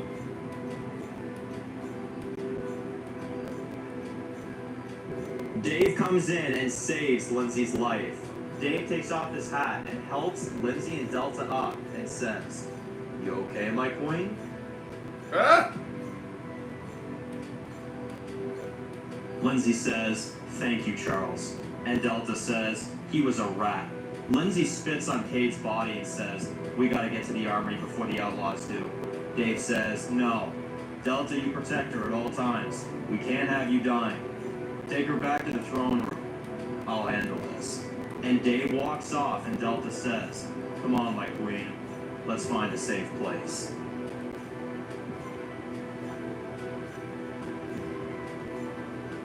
Damn. We see I Roger get it, and though. some He's playing soldiers it. shooting at other Vipers down the halls. Roger says to one of the guys, I'm out. And the soldier says, stand back. They blow up the Vipers down the hall, and then they keep moving. Oof. Yeah, I know. He's just playing her. He's playing her every which way possible. We see Roger's men in their trucks shooting every last Viper in the streets.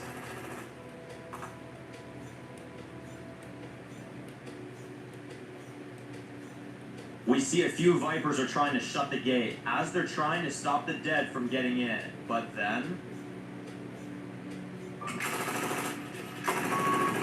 Lincoln, Tom, Haley, Kezia, and Miles shoot them all. Lincoln picks up his walkie and says, Luke, what's your status? Roger, you copy? Lincoln looks worried and then Dave radios in. I'm here. Lincoln looks relieved and says, oh, thank God. And Dave says, a lot more of them are dead, but we still have some stragglers. However, I got good news. And Dave says, I sent Lindsay back to her throne room with only one guard in the entire place. The kill is yours if you want it. And Lincoln says, all right, me and Haley will go. Tom and Kezia, I want you to search this entire damn city for any other stragglers that we may have missed. If Luke's in trouble, I'll find him. If Luke's in trouble, find him. And Miles goes with Dave, and Lincoln says, Dave, I'm sending Miles your way. You're in charge of getting these poor families out of here safe. And Dave says, okay, Mr. West. And Lincoln says, all right, we've all got jobs to do. We meet back here in an hour. Now let's go. Ooh, baby.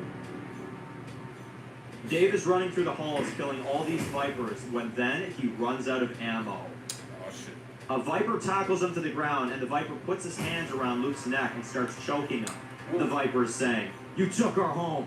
You took our brothers and our loved ones. Luke headbutts him, and the guy falls. Luke kicks him in the head and pulls out his gun off of him and points it to the guy's head and says, well, we all get our turn. And he shoots the man and ends his life. As he opens the door behind him, he finds the armory. W's.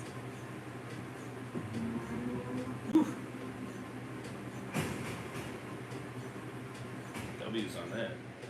Luke grabs some guns and walkies Lincoln and says, Lincoln, I found the guns. And Lincoln says, good.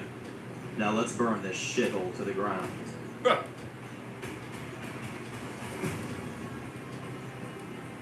Dave is walking the streets. He shoots a viper, but then over 10 vipers surround him from every direction. The viper says, "Well, well, well, Charles. I'd love to hear the reason behind this one." And the viper smiles, and then... Woo. Miles comes in and kills all of the vipers with his swords and gives Dave a gun and says, "You alright?" Dave looks shocked and says, "Yeah. Look, we gotta get these people out of here." And Miles looks at him with a friendly smile and says, "Sure thing, boss." As they walk off together to go save everyone else.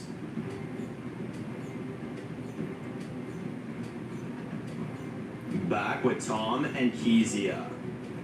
They're running through the streets and they look tired. And then Tom sees his old bar.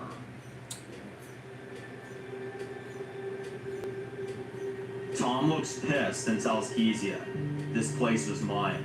And Kezia says, "I'm sorry." And Tom says, "Come on, let's see if there's more people in there we can kill, shall we?"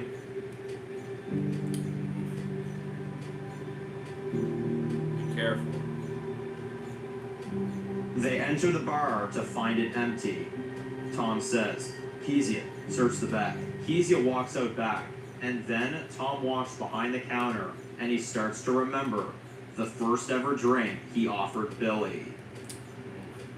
Tom starts to look sad, and as he starts breaking down, Damn. out of nowhere, Bill starts firing at Tom. Tom Oh. takes cover behind the counter and fires back. Bill reloads and says, "Give up! Come out and face the music, son! This world ain't fair. Hell, nothing's fair anymore." We hear Kezia. "Then let's make it fair." And she shoots Bill in the leg, and Tom says, "Thanks." And he walks up to him and pulls out his knife, and he drives it into Bill's neck. Damn. As he bleeds out, and he says, "This wasn't fair, and neither are we." And he pulls out the knife out of Bill's neck and says, "I'm done with this place." And he pulls out a lighter, Damn. and he drops it on the bar floor. As the bar is starting to burn, he says to Kezia, Go back to Sydney. Make sure she's alright up there. Once I find everyone, I'll meet you outside." And Kezia says, "Okay, but be safe." And she walks off. As Tom is walking out of the bar, he watches his bar burn to the ground. Damn. That's crazy. Badass.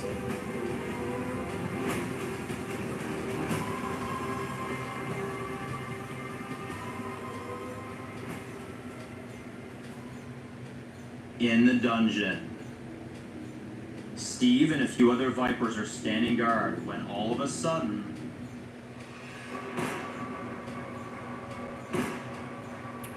the door opens. Dave shoots 3 Vipers and Miles slices 2 of the other one's heads off. And when they're ready to kill the last Viper, the Viper turns around and it's Steven. Steven says, "You came back. You're gonna regret that in the next few minutes." Steven draws his blade, and so does Miles. Ooh. Steven swings at Miles, but Dave blocks him. Steven knocks Dave to the ground. Miles slices Steven's arm open. Oh, shit. Steven then swings at Miles, and he ducks. Miles falls to the ground.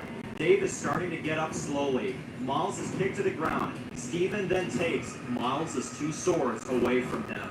Oh, shit. While this is happening, Julia sees her chance to walk out while they're distracted, and she leaves and goes outside to find her mom. Meanwhile, Steve is about to finish Miles off. He says, "I'm sorry it had to be this way."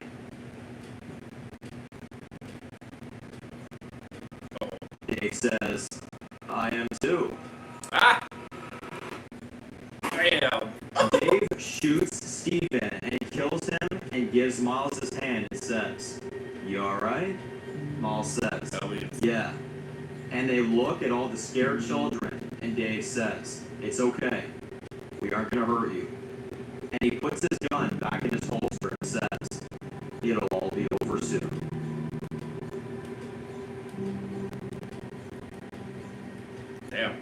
back with Lindsay. Lindsay and Delta are in her office. Lindsay says to Delta, "I can't believe him. Planning on killing me. Like, who in the world would ever be able to kill me? I'll tell you what, I am not dying for a damn long time." We then hear a knock at the door.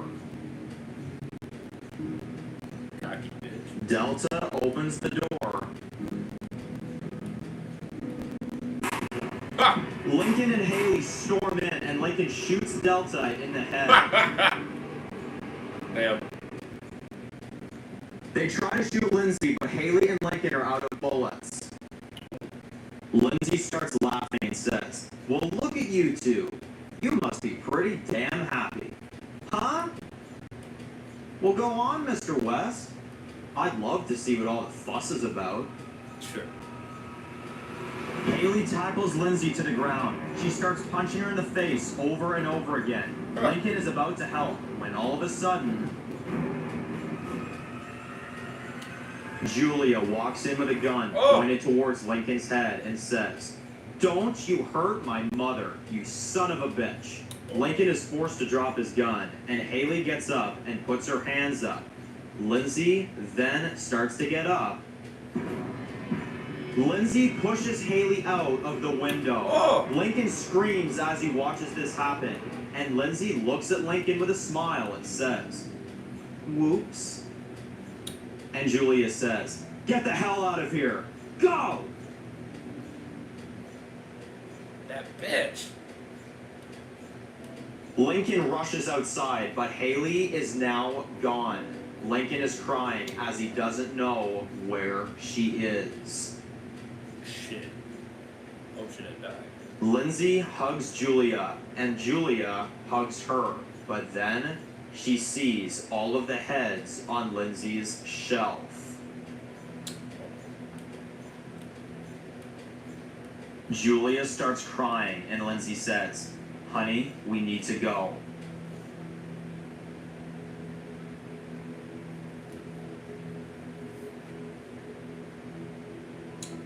Julia raises her gun towards her mom and says, "You started this, didn't you?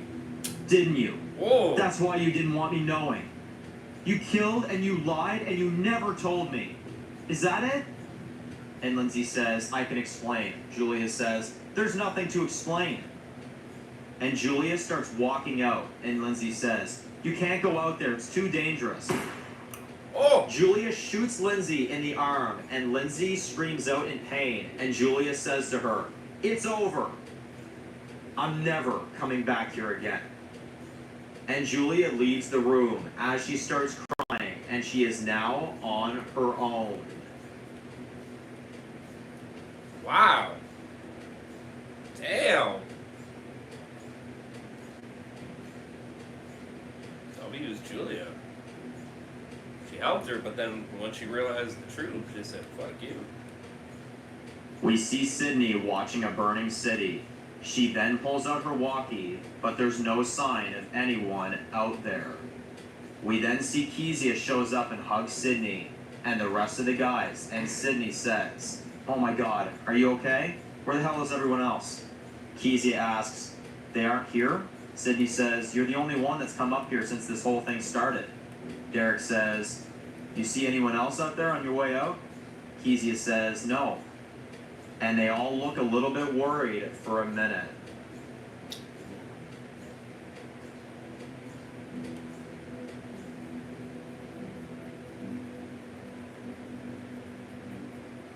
We zoom out on a burned out Washington, D.C.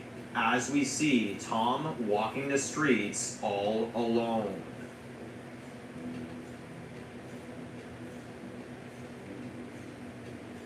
Damn, this is a lot of twisting events, I ain't gonna lie. Tom is walking the streets, but all we see is dead bodies, and no one is answering the walkie-talkies. Tom looks like he's starting to lose hope, but then he sees a woman in the alleyway alone and crying.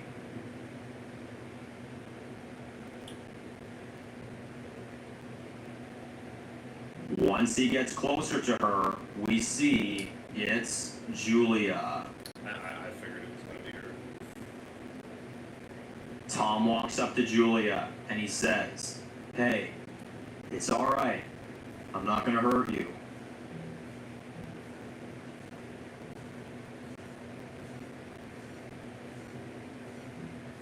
As Julia looks up, she sees Tom approaching her, and Julia looks shocked to see Tom in front of her, and Tom says, "Just answer me a question. Do you have any idea who the hell I am?"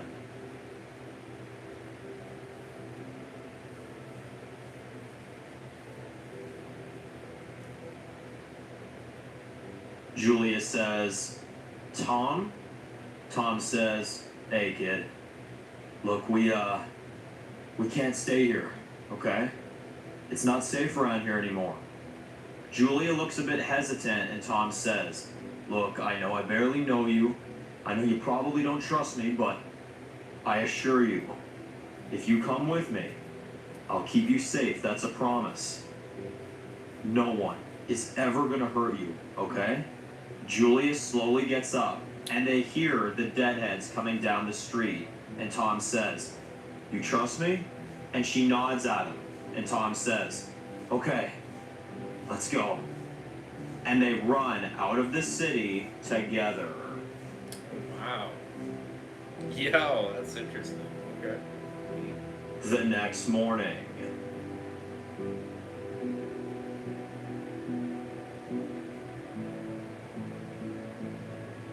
We see Sydney, Kezia, Amelia, Derek, and a few other soldiers are driving, and Sydney is driving. As she pulls out her walkie and says, "Lincoln, do you copy?" "Tom, is anybody out there?" Sydney pulls over and says, "Damn it." And Kezia says, "Look, just because they're not responding doesn't mean they could still be out there."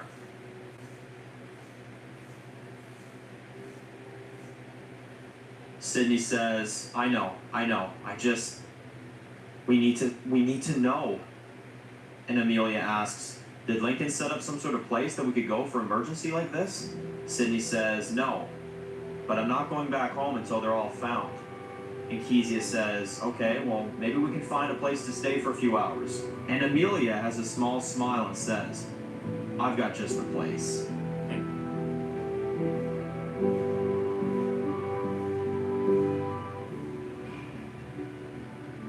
We see Sydney writes a note and sticks it onto a sign that says, "Go to cabin. Sydney, Kezia, Amelia, and Derek." As we see them get in the truck and drive to the cabin.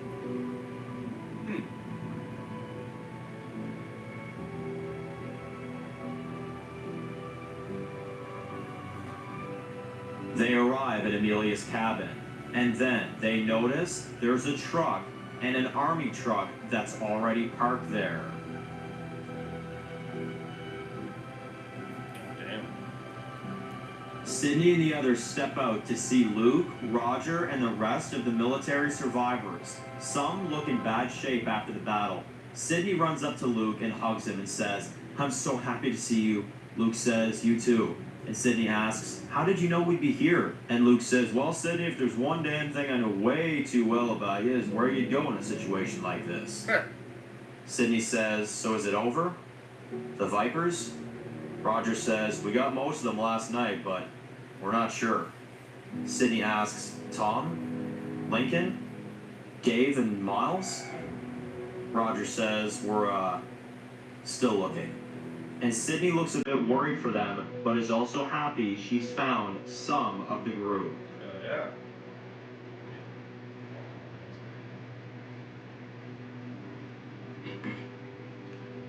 We see Lindsay sitting by the water. We see she looks very upset and broken. We see her arm is still bleeding, and she's looking very pale.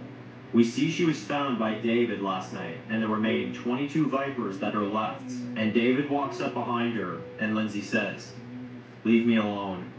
And David says, "Do you want to tell me what happened back there?" Lindsay says, "Julia." And David says, "Is she dead?" Lindsay says, "I hope not." And David asks, Are we dead? Lindsay has a small smile and says, if it's the last thing I'm gonna do, I will murder those outlaws. One by one. Day after day. And David asks, so what's the plan, Lindsay? Lindsay says, don't you worry about a thing, David. A good queen always has a plan. Oh shit. Lincoln has been looking for Haley all night. He looks like he just wants to give up as he drops to his knees. But then he sees a big group of reanimated corpses down the hill. He gets back up. He pulls out his machete and says, as he starts killing one after another, and we see the look of anger on his face, he now says, Lindsay, you better run while you still can. Because I'm coming. Oh shit. Damn bitch.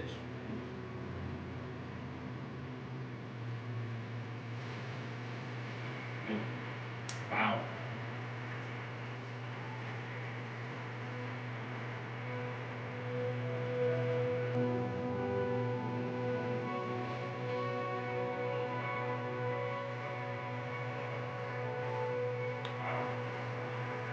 That's good, man. I didn't have any issues with that. Solid 10. I'll give it a 10.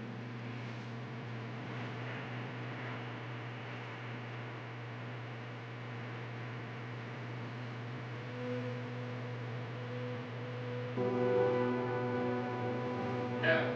Number one.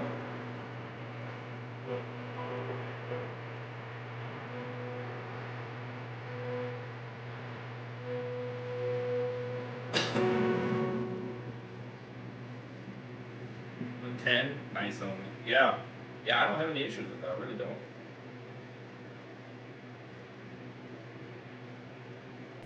Yeah, I don't have any issues with it. None. I really don't. I mean, it was really good. I mean, I had no problems with that. I mean, you had twists, you had turns, you had awesome firefights, you had, I mean, damn, you know, like I still hope Haley's alive. You know what I mean? I have a little bit of hope that she is, but I'm also a little concerned. So it's a little bit, um, damn, this shit's crazy. Crazy Daisy. Um,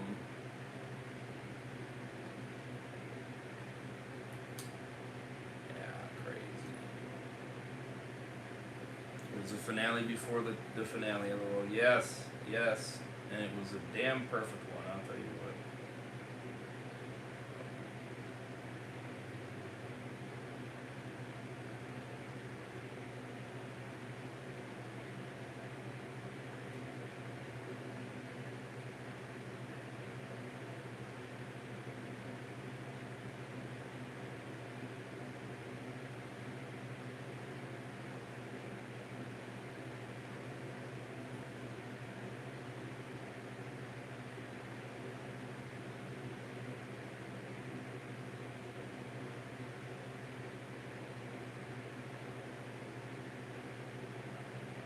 Yeah, as you can see, David's still a homie. Oh yes, 100%. I figured he would be. Like I said, I figured he's just playing them for his advantage. You know what I mean? He's making it look good for the Queen.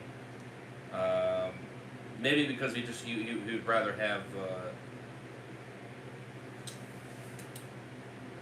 Mr. West do it rather than him, which I respect that. I ain't knocking him for doing that. You know what I mean? It's making her seem like she still has a chance, but really she don't. You know, which I respect. So.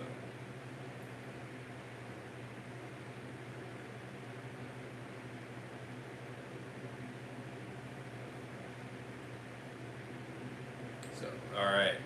Here's episode 9. This is actually gonna push it to the right to the end, actually. So yeah, 10 out of 10. I have no problems with it. perfect penultimate episode, truly. The action was fire. Dave parts were fired. The twists were fired with Lindsay and all that. Julia uppercutting her when she figured out the truth, fired. I mean, it just, yeah, I don't have any issue with it. So here it is, episode 9, the finale, the ruins.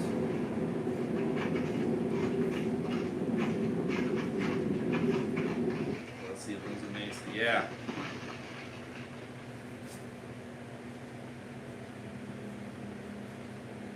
It's crazy. Episode 9, The Ruins, the season finale.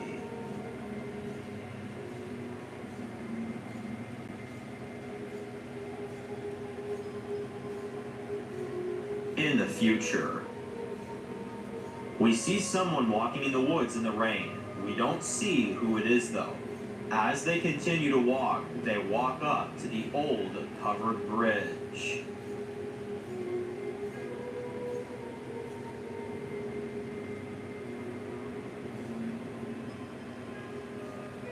The man walks through the covered bridge and they notice the hole in the bridge. They then see dried up blood in the wood, and then they keep walking along.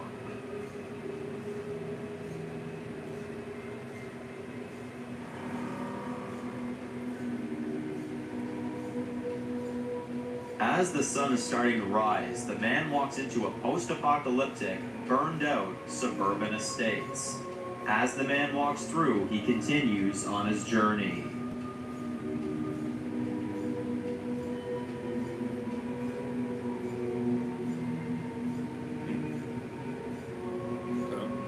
We see he's walking through the woods, and he now discovers the old army base.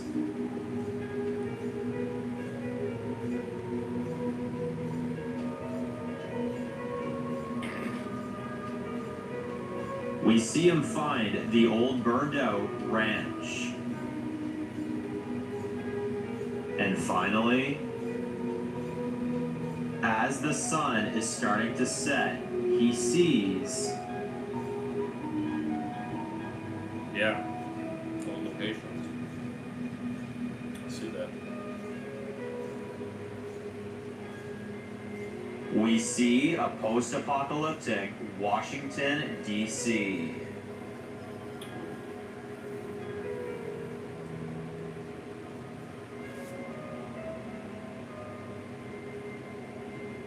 As the sun sets, we see the man walking along a river.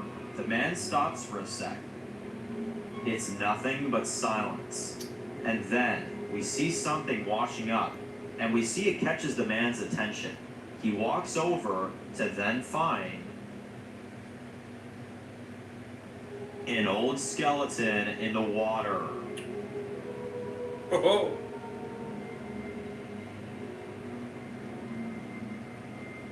That's interesting. The man looks at this and says, "Well, how did you get here, sweetheart?"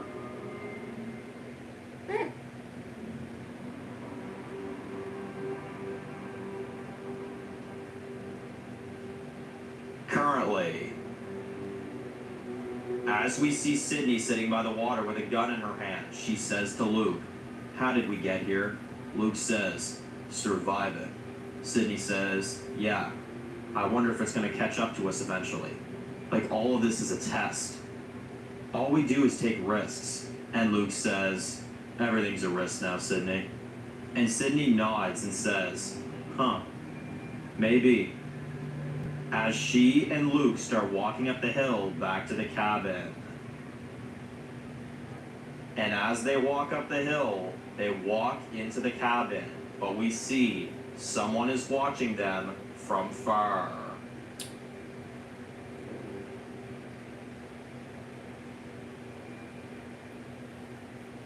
Lindsay and her Vipers are watching them from far, and David asks, "So we doing this?" Lindsay has a smile on her face and says, "Aw, look at this beautiful family reunion here. It kind of brings a tear to my eye. And there'll be a lot of tears when the sun goes down." And David says, "These are monsters who will pay the price." And Lindsay says, "I don't run from monsters.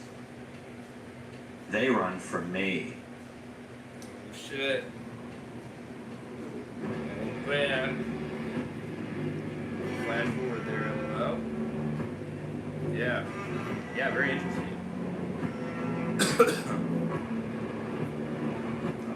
had a father fight to Leo.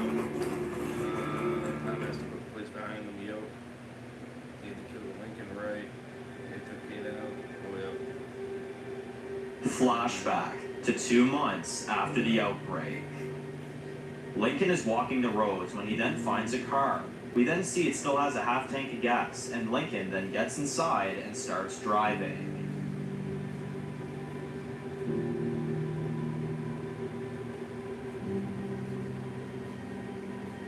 As he's driving down the road, we see a picture of his family in the passenger seat. He then keeps driving, and then he sees a woman up the road.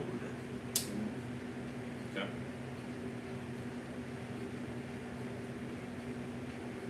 The woman is standing on the side of the road saying, "Help! Please stop! Please!"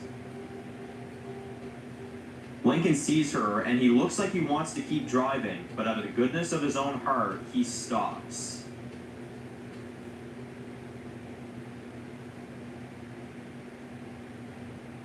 The woman is running towards the car, and she gets in the passenger seat and hugs Lincoln and says, "Oh, thank you, thank you, thank you, thank you." And Lincoln asks her, "Are you alone?" The woman says, "Yes, I'm totally on my own." "Oh, thank you so much." And Lincoln says, "I'm Lincoln West. What's your name?" The woman says, "I'm Sarah." And Lincoln says, "Well, Sarah, I'm going to let you come along, but I'll have you know I'm on a very important mission, and I won't be stopping for anything." And Sarah says, "What's the mission?" And Lincoln says, "Look, I may have just let you in here, but I don't know you. So for now, I'm just gonna..." Lincoln's window is smashed. A man with a gun tells him to step out of the car.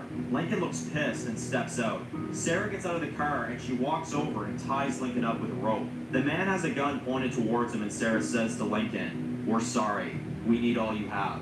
And Lincoln looks pissed and says, "I need those supplies. Look, please, we can share. I can help you." The man asks, "You got his keys?" Sarah says, "Yeah, let's get the hell out of here." And the man and Sarah get into the car and drive off with all of Lincoln's supplies. That's fucked up.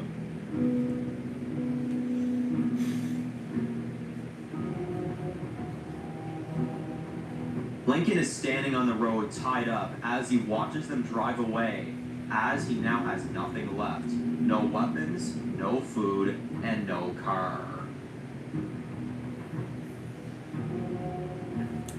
Currently, we see Lincoln found a car. As he's driving around on his own looking for his people after the fall of the city, he then sees a woman walking alone on the road who looks to be pregnant, as she's saying, "Please, please help me, please, please stop." But Lincoln just keeps driving. Lincoln looks like he wanted to stop, but he tells himself, never again. As he keeps driving, he now is only focusing on his people rather than others. Fair. We then see later on his car runs out of gas. Lincoln then steps out and says, "Shit," as he goes to check the gas tank. A viper comes out of the woods and tackles Lincoln to the ground. Shit. The viper is trying to drive a knife into Lincoln's head as Lincoln is trying to keep the knife away from stabbing him. The viper says, "For Lindsay." Lincoln then sees the viper's leg has burn marks on him. Oh, damn.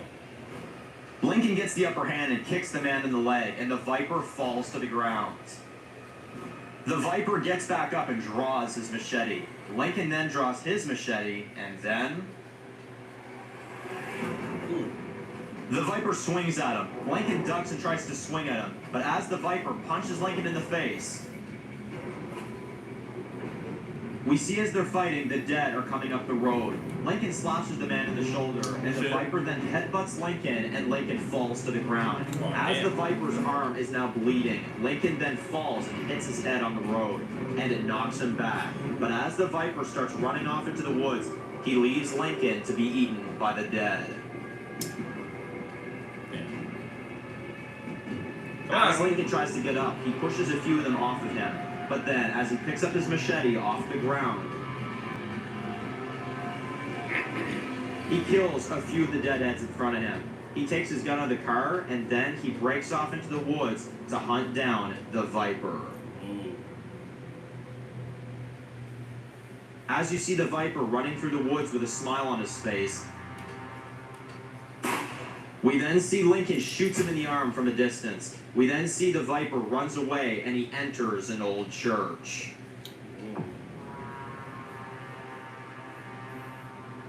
We see him run into the church and he closes the door. We see him sitting inside in a panic as he's got no bullets left. He's bleeding out and now he's been shot. As he's trying to figure something out, we then hear the doors open. Oh shit. No wonder Lincoln doesn't trust people at all. Yeah. Lincoln slowly walks in, and the Viper looks scared and he's in pain. And he gets on his knees and says, okay, I give up. You win, okay? Please don't. Lincoln walks up to him and says, shut up. He pistol whips him and the Viper falls.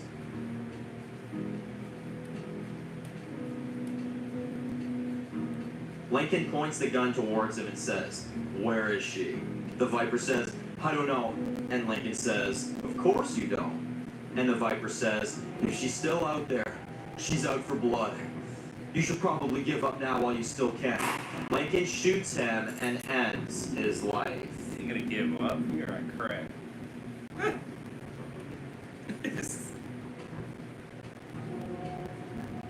bitch needs to die.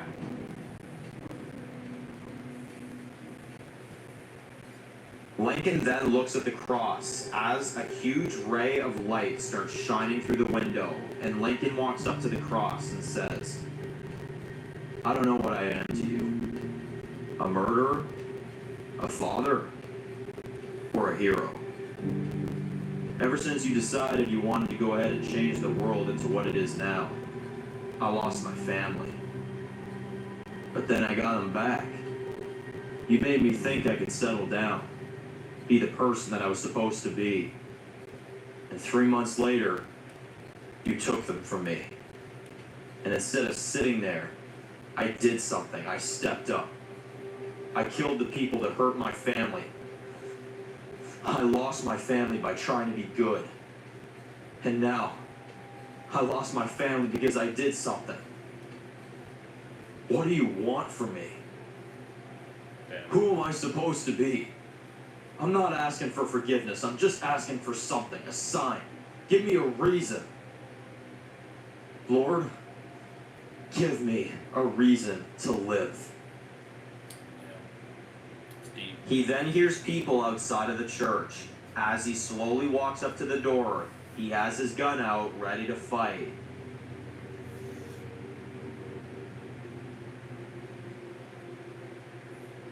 He opens the church door. As we see a huge light shining on him, we see a big smile on his face.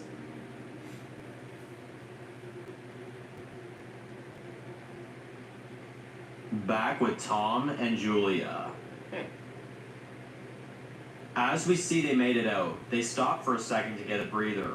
Tom says, I think we're good. Julia says, thank you for saving me.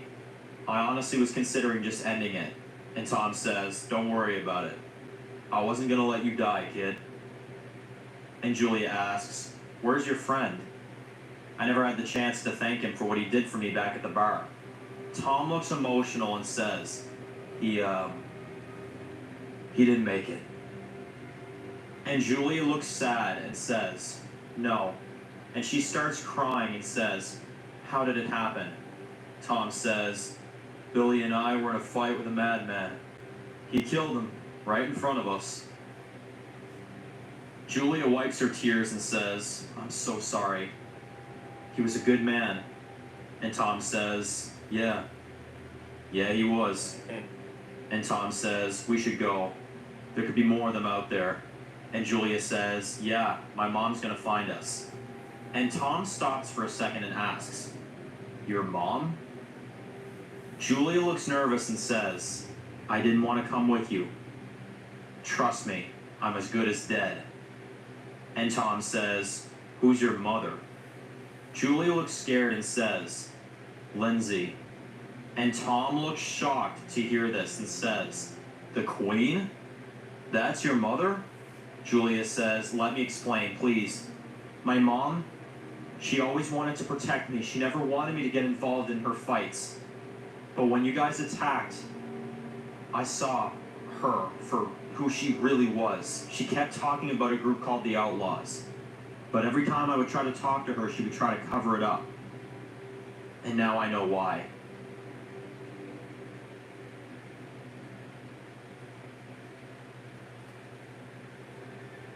Tom says, look, kid, your mother has killed people that I've cared about, people my friends cared about.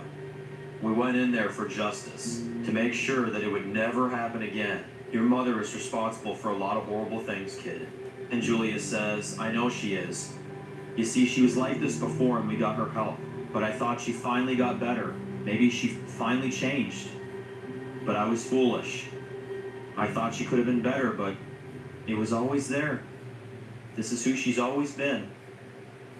And Tom says, look, your mother, that is your mother. And no matter what, that's still your mother. And I promise, I'm not gonna hurt her with you there. And Julia says, thanks. But I don't know if we can go back. I don't know if I can go back with you, Tom. When your people see me, when they know who I am, they're gonna kill me. They'd have every reason to. Man, I'm just as much of a monster as she is.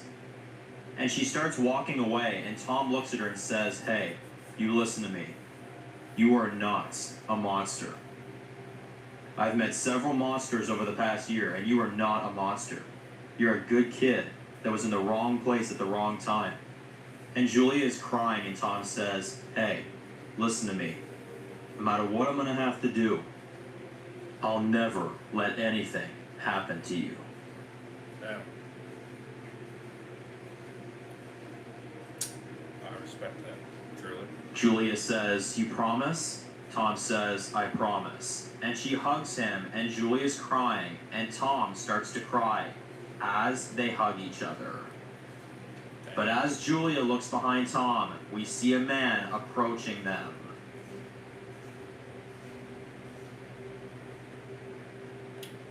We then see it's Miles. Julia takes out her gun and points it towards Miles. Tom says, hey, it's okay, kid. He's with us. Julia looks surprised, and then we see Dave, Haley, and the families from the city Haley. all walk up to them. W's. Fucking W's. Dave approaches Julia, Miles, and Tom and says, all right, everyone, let's all cool down and put our weapons down, shall we? Julia puts her gun down and says, you made it. And Miles says, yeah, it's a long story. Wait, you heard I was dead? And Julia says, yeah, Lindsay's people said that Steven told her you died. And Miles looks sad and says, he did what I asked. I'll be damned. Ha! And Dave says, I got these poor people out, and on our way by, we found Haley. We patched her up and we kept moving. Haley walks up to Tom and hugs him and says, glad you're okay. And Tom says, you too. And Tom asks her, where's everyone else? Dave says, we're still looking. And Miles says, you know who this is, right? Meaning Julia. And Tom says, yes, I do. And Haley says, wait, who is she? Miles says, that right there is the Queen's daughter. And Dave says, excuse me? Miles says, chill out, brother. She's one of the good ones. And Dave looks super mistrusting, and Tom looks at everyone and says, it doesn't matter how she came here, or where she's from. She's a scared kid. That's all that matters. And Miles says, I can second that. And Dave says, all right, we don't have time for this shit. Let's go find our people. And they start walking together to find everyone else. Yeah, I mean, you can't blame her. She didn't want this. As you see them walking, we see Tom says to Dave, you got them out? All of them. Dave says, wasn't gonna let them die. Look, I know you're never gonna trust me, but I'm here for the long haul. and I'm here to help you finish this thing with the Vipers. And Tom says, I'm getting that. And Dave says, but I know you can never trust me, and Tom says, I hope you can make me trust you. And Tom keeps walking. Respect. Okay. They then hear a shot. Everyone pulls out their guns. As Dave, Miles, and Tom slowly walk ahead, they find the church. Respect. Oh, okay. Oh, alright. Lincoln opens up the door, and Haley runs up to him and hugs him. Lincoln walks out and hugs Tom, and he even shakes Dave's hand, and he sees all of the families behind him. Lincoln says to Dave, good job. As he shakes Miles' hand too, and Miles says, you got it, Mr. West. And Dave says, well, looks like we're the only ones that survived so far. And Lincoln says, yeah. And Dave sees the dead Viper laying in the church, and he says, I see you had a little trouble. And Lincoln looks back and says, just a little. And Dave says, all right, let's go find our people. Oh yeah. Alright, so Tom actually does want him to trust him. That's cool. Or want to trust him. About a mile from the cabin, we see Derek, Clay, and about 10 soldiers scouting around, making sure there's no one around. As they're about done, Clay spots footprints on the ground. Haley is okay. That's right. Sydney radios them from the cabin and says, Clay, what's your status? Clay says, we haven't found anything yet except for some footprints. From what I can tell, they look fresh. And Sydney says, okay, we know what we know. You can come on back. And Clay says, you got it. Man, these Vipers are nothing without that city anymore, I gotta say. I mean, they really are pathetic. Out of nowhere, Derek, Clay, and all of the soldiers get blown up. Oh Sydney shit. and the others hear this from inside the cabin. Sydney picks up her walkie in a panic and says, Derek, Clay, what's going on out there?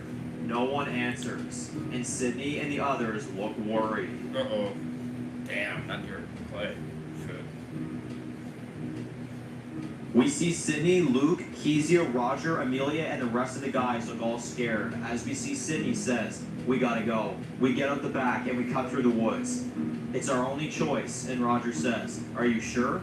Sydney says, the only thing I'm sure about is that we're not dying tonight. So yes, I'm sure. Shit.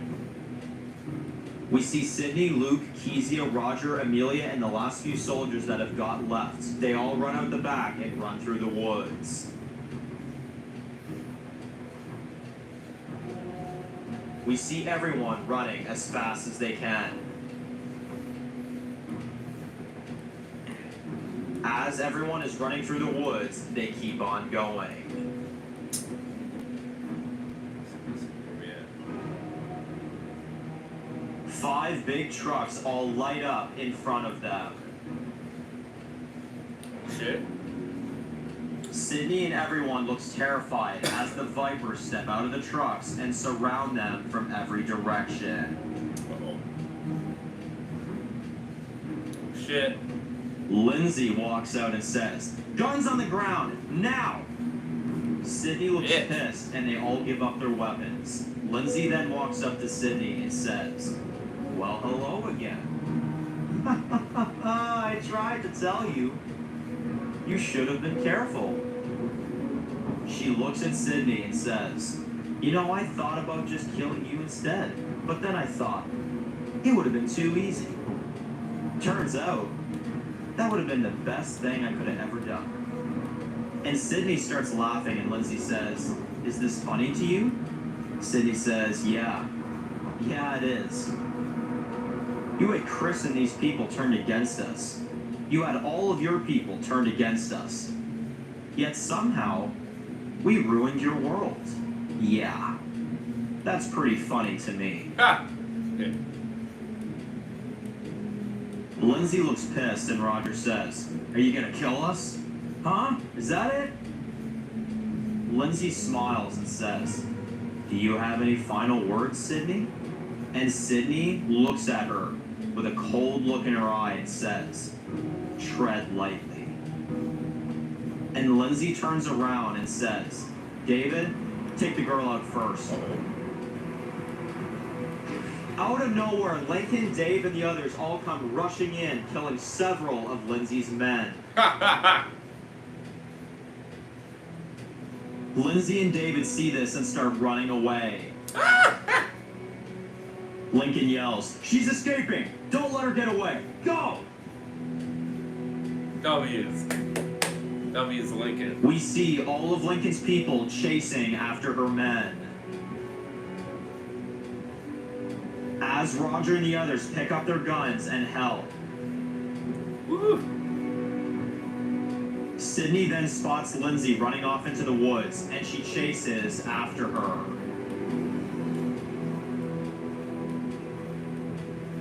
Sydney starts shooting at David and Lindsay. As they're running, David says, we're losing, my queen. Lindsay says, we don't lose. I never lose. We then see David get shot in the chest and he falls to the ground. Lindsay tries to help him, but then she sees who did it.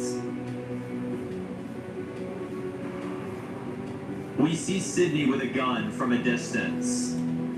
Lindsay starts running. Sydney fires a few shots, but she gets away. Sydney then runs after Lindsay. Shit. We see David in pain as you see Lincoln and Haley walk up to him, and we see him begging, please, don't, please. Haley looks at him and says, for Blake. And she shoots him and ends his life. As you see Lincoln watches her do this, and Lincoln says, come on, let's finish this. Yeah, that's right. W's. We see Miles slicing up several vipers with his swords as one of them tackles him to the ground. Dave shoots the last viper and gives Miles his hand and says, you alright?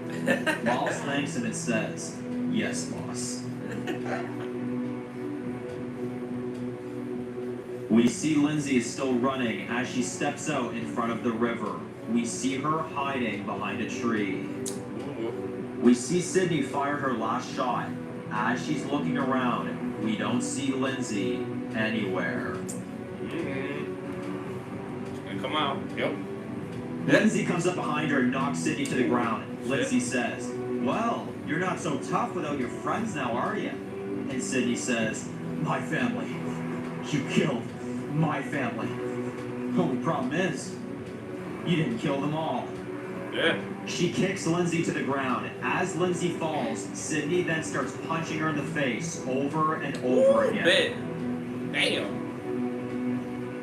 As Lindsay's getting her face beat in, Sydney is saying, for Emma, for Ryan and Macy, for Paul, for Blake, for Mom and my dad. As Lindsay screams, Lindsay headbutts Sydney and pushes her into the water. Oh shit. Lindsay keeps Sydney under the water as we see Sydney running out of air. As we see her hand is reaching out of the water. Oh shit. As Sydney's eyes are starting to close, we see her hand is going from stiff to weak. Lindsay is starting to laugh as she's spitting out blood, and she says to Sydney, as Sydney is about to die, the Queen always wins. Oh, she The does. Queen always wins. The Queen. Lindsay gets shot in the head. Woohoo! W's. Julia lowers her gun and says, goodbye, Mom. And then she runs over to Sydney and helps her out of the water. Damn. Not an easy thing to do. As she pulls her out, we see Amelia and Kezia run up to her and help Sydney out of the water. W's daughter, though. For real. Lincoln walks up to Julia, and Julia asks, you're the leader of the outlaws? Lincoln nods, and Julia says, well, I declare your war is over, Mr. West. And she walks away and starts crying as we see Tom hugs her and Lincoln walks into the water and he looks at Lindsay's dead body and says, "Lord, I know the answer. Thank you for protecting my family." And Lincoln walks up to everyone and says, "Well, this is over. Wow. It doesn't change what we've lost or what we've done. But we're alive. We're here and together. And we will build a life where no one will ever be able to take it from us again. We go home. All of us. Not just because we helped each other. Because we're family." Damn. Damn. We see a beautiful sunrise as we see everyone getting ready to go back home. Oh, yeah. Queen does not own this one. We see all of the trucks are leaving, and we see Lincoln, Haley, and Dave. As Haley's getting in the truck, we see Lincoln walk up to Dave, and he says, "We won." And Dave looks out at the sunrise and says, "We sure did, Mr. West. It wouldn't have been possible without you." And Lincoln smiles and says, "It wouldn't have been possible without all of us." And he taps Dave on the shoulder, and as you see Dave gets into the truck, we see Tom ready to head out, and Lincoln walks up to him and says, "All right, we won. And frankly, I've waited long enough. When we started this, I told you when this war was over, you could kill him," meaning Dave. And Tom looks back at Julia in the truck, and he says to Lincoln, "I think I'm okay." And Lincoln looks relieved, and Tom says, "We've been through enough, and that girl has a whole life ahead of her. And you're right. I may never trust him again, but he's a big reason we won, and I'm not going to let that count for nothing." And Lincoln smiles and says, "Okay." And Roger honks the horn and says, "Hey, yo, you guys about to give us a full makeout session, or are we moving?" And Lincoln says, "I'm coming." And they all get in their vehicles and drive away. But as Lincoln is ready to go, he tells Roger, "You mind taking them back?" Roger says, "Sure, why?" Lincoln says, "I'll be back. I got something I got left to do." As Lincoln walks away and watches the trucks drive off, he has a big smile on his face and says, "You gave me the sign. I know what to do."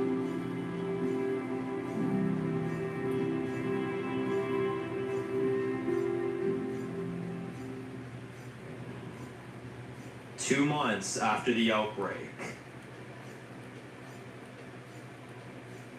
Lincoln has managed to get his hands untied from the knots, and when he looks down the road, we see the car died on them. Sarah is saying, "What's wrong with it?" The man says, "Just give me a second, damn it."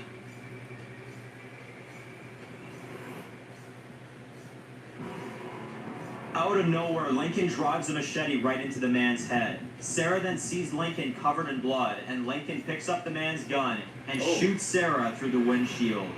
Damn. And we see this was Lincoln's first kill. Oh, wow. Oh, shit.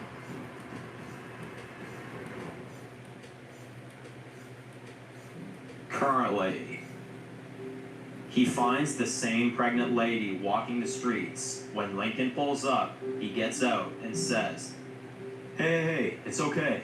I'm not here to hurt you, okay?" The woman looks a bit scared, and Lincoln says, "I come from a place not far from here. We've got water, food, electricity.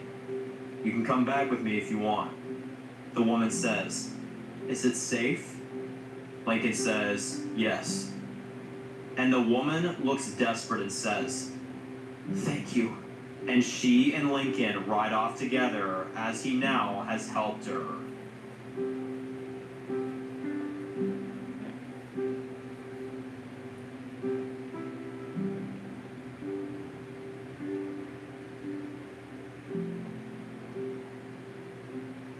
Two weeks later, we see Kingstonville, We see people working and people rebuilding.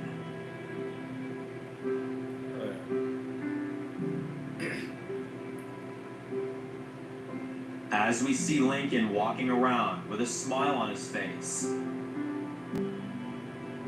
we hear Dave's voice as he's narrating. Dear Dad, I always thought there'd be more time. I remember when I was a little boy, every day I'd see you leave for work and I thought, man, I'd love to do that someday.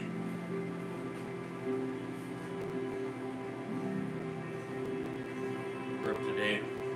As we zoom out on Kingstonville, we see Lincoln and Haley's new house.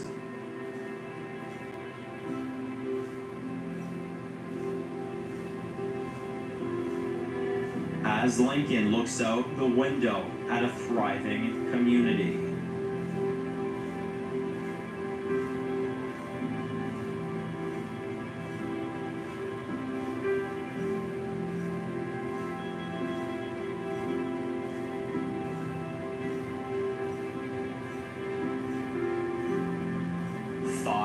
Years later, Lincoln is looking out the window, and Tom opens the door and says, Lincoln, you ready?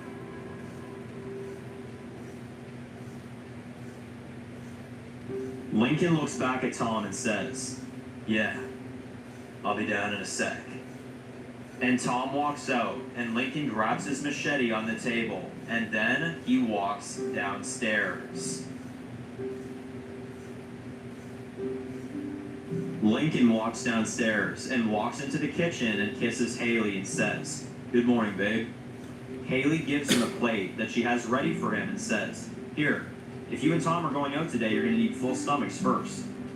And Lincoln says, thanks, but Tom really wants to get going. And Haley says, oh, don't worry. You're not the only one getting a full stomach.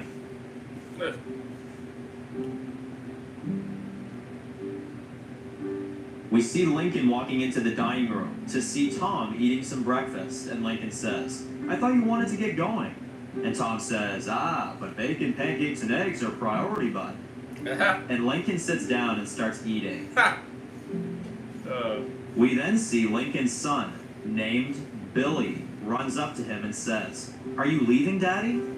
Lincoln says, only for a couple days. Me and Uncle Tom will be back before you know it, Billy.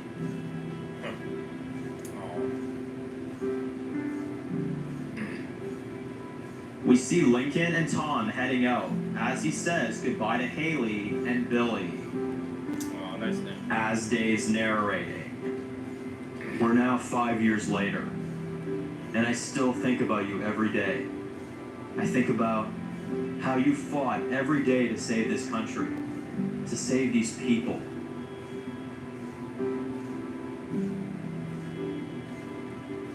As we see Sydney walking by to her house and checking her mail, Dave says, you risked your life every day for both of us to have birthdays, school, jobs, barbecues. You made it all. You made that all possible, Dad. I know I probably never thanked you enough, but I thank you now.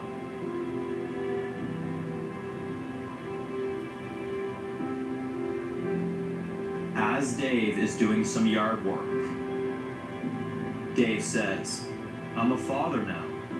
As you see, his little 3-year-old girl walks up to him and says, hi, Daddy. And Dave says, hey, Rose. As Dave is narrating, I have a wife and a daughter who you gave me the chance to raise. You believed in this place. You wanted this place to work. And even though it took a while, it finally happened. Wow. We see Miles training a bunch of people with swords. Dave says, the place you wanted it to be is real.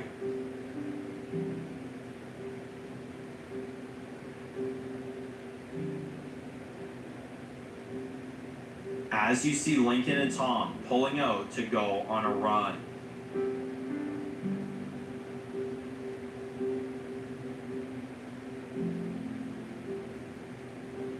Dave says, "You showed me that, Dad, and I'll never forget. I love you." Damn. Dave.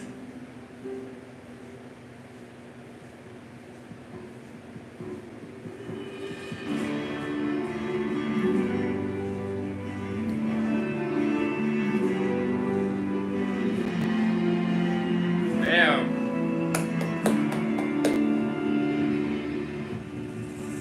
10 out of 10. I can't give it any lower.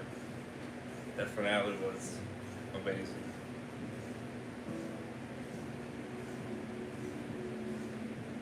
Swimming. Wow. What a crazy finale. I will say, you did shock me. I did not think she was going to die. I would say the last episode maybe start thinking she was.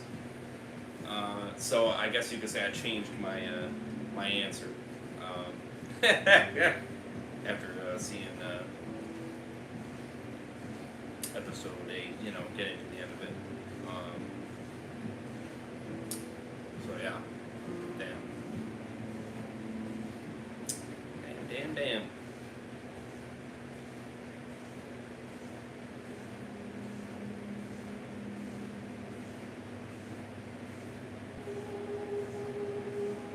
We see Lindsay as a skeleton, laying dead in the water. Oh, that's who it is. Okay, well that makes more sense.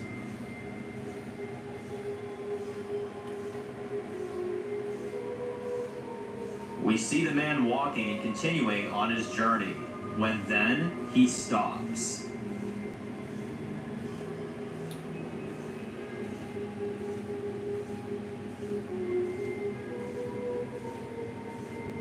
We see Lincoln and Tom driving by in a truck, and the man then comes out of the woods and stands on the road.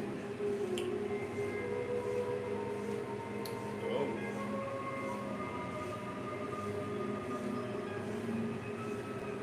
The man is watching them driving away from far, and the man says, "I'll see you soon, Lincoln West." Yeah.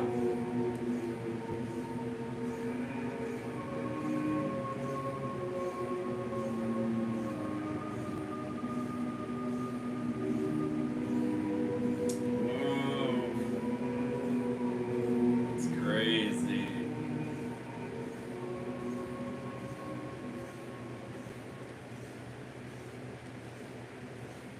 Wow. Okay. How do they know his name?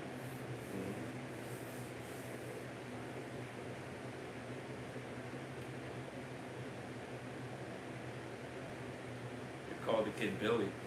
Tom. Ripped to Dave's dad. Wipers rolls 3 seasons of them included. Yes. Rick, Lindsay, Julia did it. This is karma. Hell yeah. When Lindsay, okay, the public of Julia, and 1 or 2 before the outbreak. Oh yeah.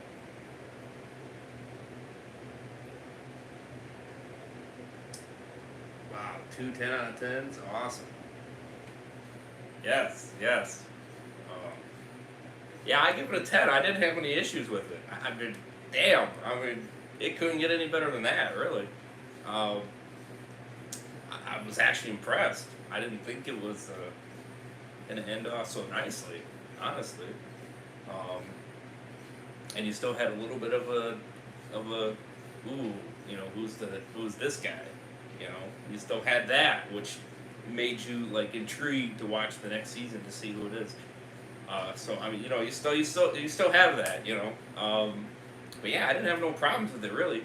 Like I said, I changed my answer on Lindsay dying, and episode 8. That kind of made me think, oh, actually, you know what? She might die. And sure enough, you did that. So at first, I was like, nah, she might live. But then episode 8 was like, I think she's gonna die. And sure enough, yeah, she died. And now, I did not expect her to get killed by Julia, but it also made sense because she was tired of this craziness that her mother was doing, and I respect that. So honestly, as hard as it was, I fully respect that she put her down because she was tired of this bloodbath path that she kept going down.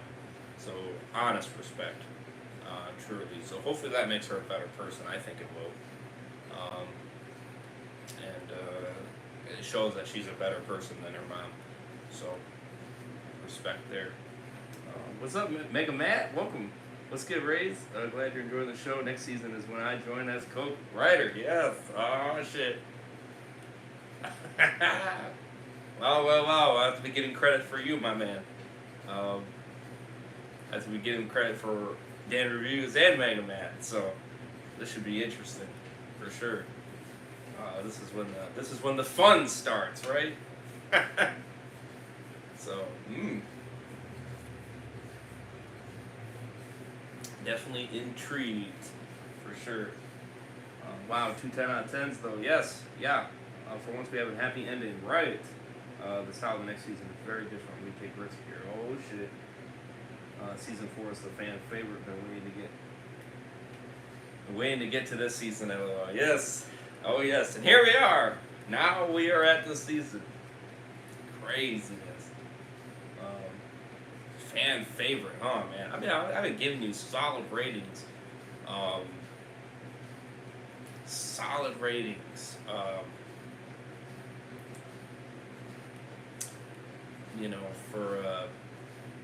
For season 3. So for season 4, I mean, damn. I mean, if I give more 9s and 10s, that's insanity. That's crazy. Because I was pretty much giving you 8.5s, 8, 9s. I mean, shit, the last 2 10s. So that's craziness. Yeah. Who the heck is this guy? That's interesting. He knows him. Huh. Must have something to do with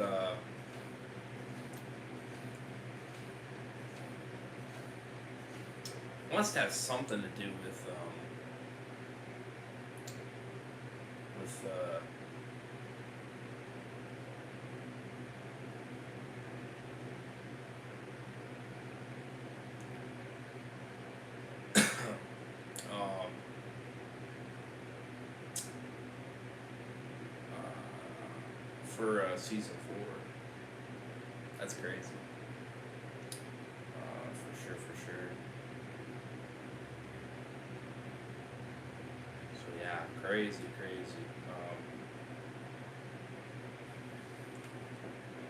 Yeah, I'm glad 3 was enjoyable. Hell yeah.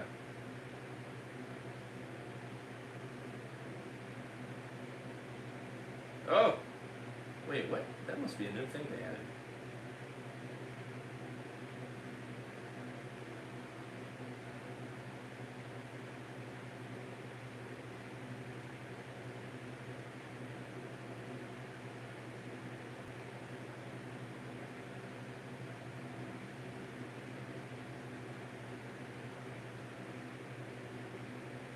Oh, okay. Huh. That's interesting. Okay.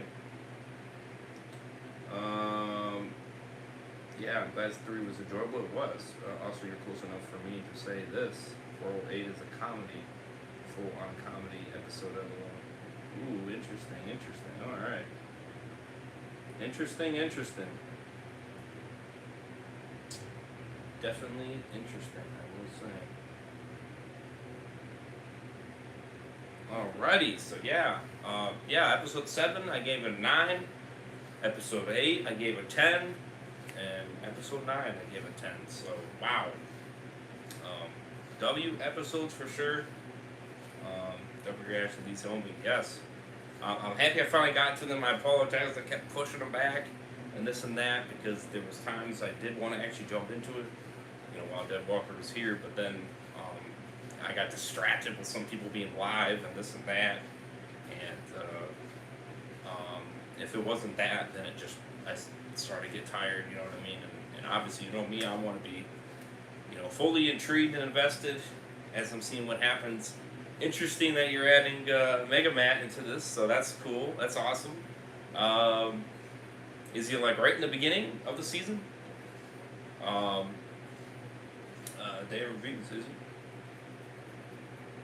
Well, I'm happy I was just able to finish this too, because now I got to get ready to go to work. So I was happy to just squeeze this in and finish season 3. So, but yeah, is Mega Matt in the very beginning of season 4, or is he a couple episodes in, or what's the scoop on that? Hell yeah, bro. 4B is when he starts. Okay, 4B. Okay. All right. So the back half of it. Okay. When would that be then? When would that be? Let's see. Let's see.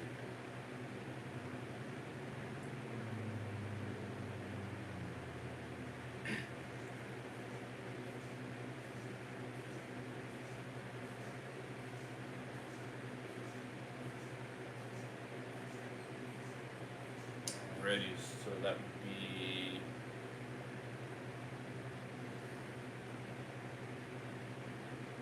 410 is the premiere of the 4B, and obviously Matt is around going forward on the show. Okay, hell yeah, for sure.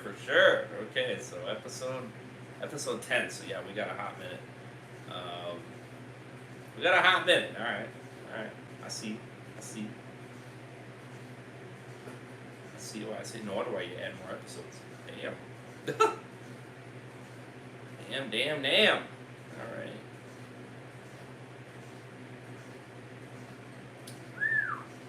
Okay. Alrighty.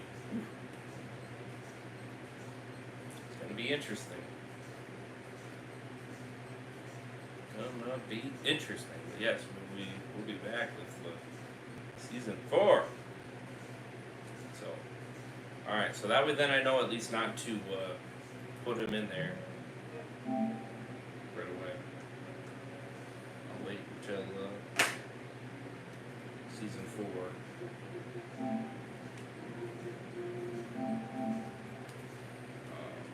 Season 4, episode 10, and then I'll add Mega Man and go from there.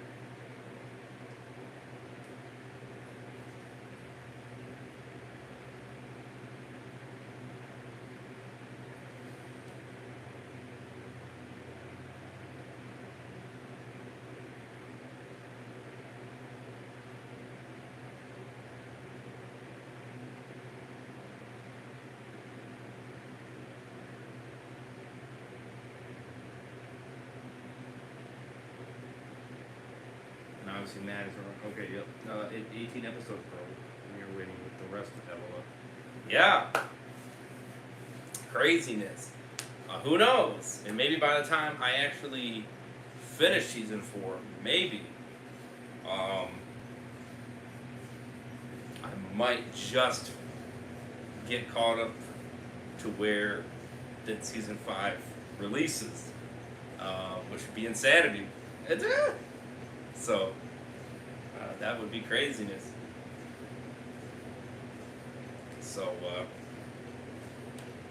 season comprise premieres this year. Yes, sir. So yeah, I might be able to get right on point, right when it comes back. That'd be crazy. That'd be awesome. Actually, that'll be the way to do it. So yeah, hope you guys did enjoy. Smash the like button if you guys did. Hope you guys did. Smash the subscribe if you guys are new. Hit that bell to be notified every time I go live and upload fire content. Like I said, we got 2 guaranteed streams for sure tonight. It might not be right away. I'm not 100% sure because I know I do got a situation, which you probably saw a little slide here, talking with me for that moment there. So there might be a situation I might have to do first with that. But I got Hedgehog Bros episode 187. That would be the first one, and then after that I'll do Walker Dead so the Zombie Apocalypse. We'll react to the video, and then the first 2 episodes, and finally get that reaction going. And then from there, probably continue Death Stranding, probably. And then episode 188 of Headshot Bros, and then probably during the afternoon, 189. So try to get back into this grind of tons of episodes of Headshot Bros, and get some other content moving as well. Because you already know, I want to get the grind going, and I want to get it going strong. Because we got a lot of content now that we just have not continued, you already know. Lots of content we haven't continued. Lots of stuff we want to start right back up and rock and roll. So, Firestream, appreciate it. Much love. Appreciate you tagging along. Have a good one, bro. Have a good day at work. Appreciate it for sure.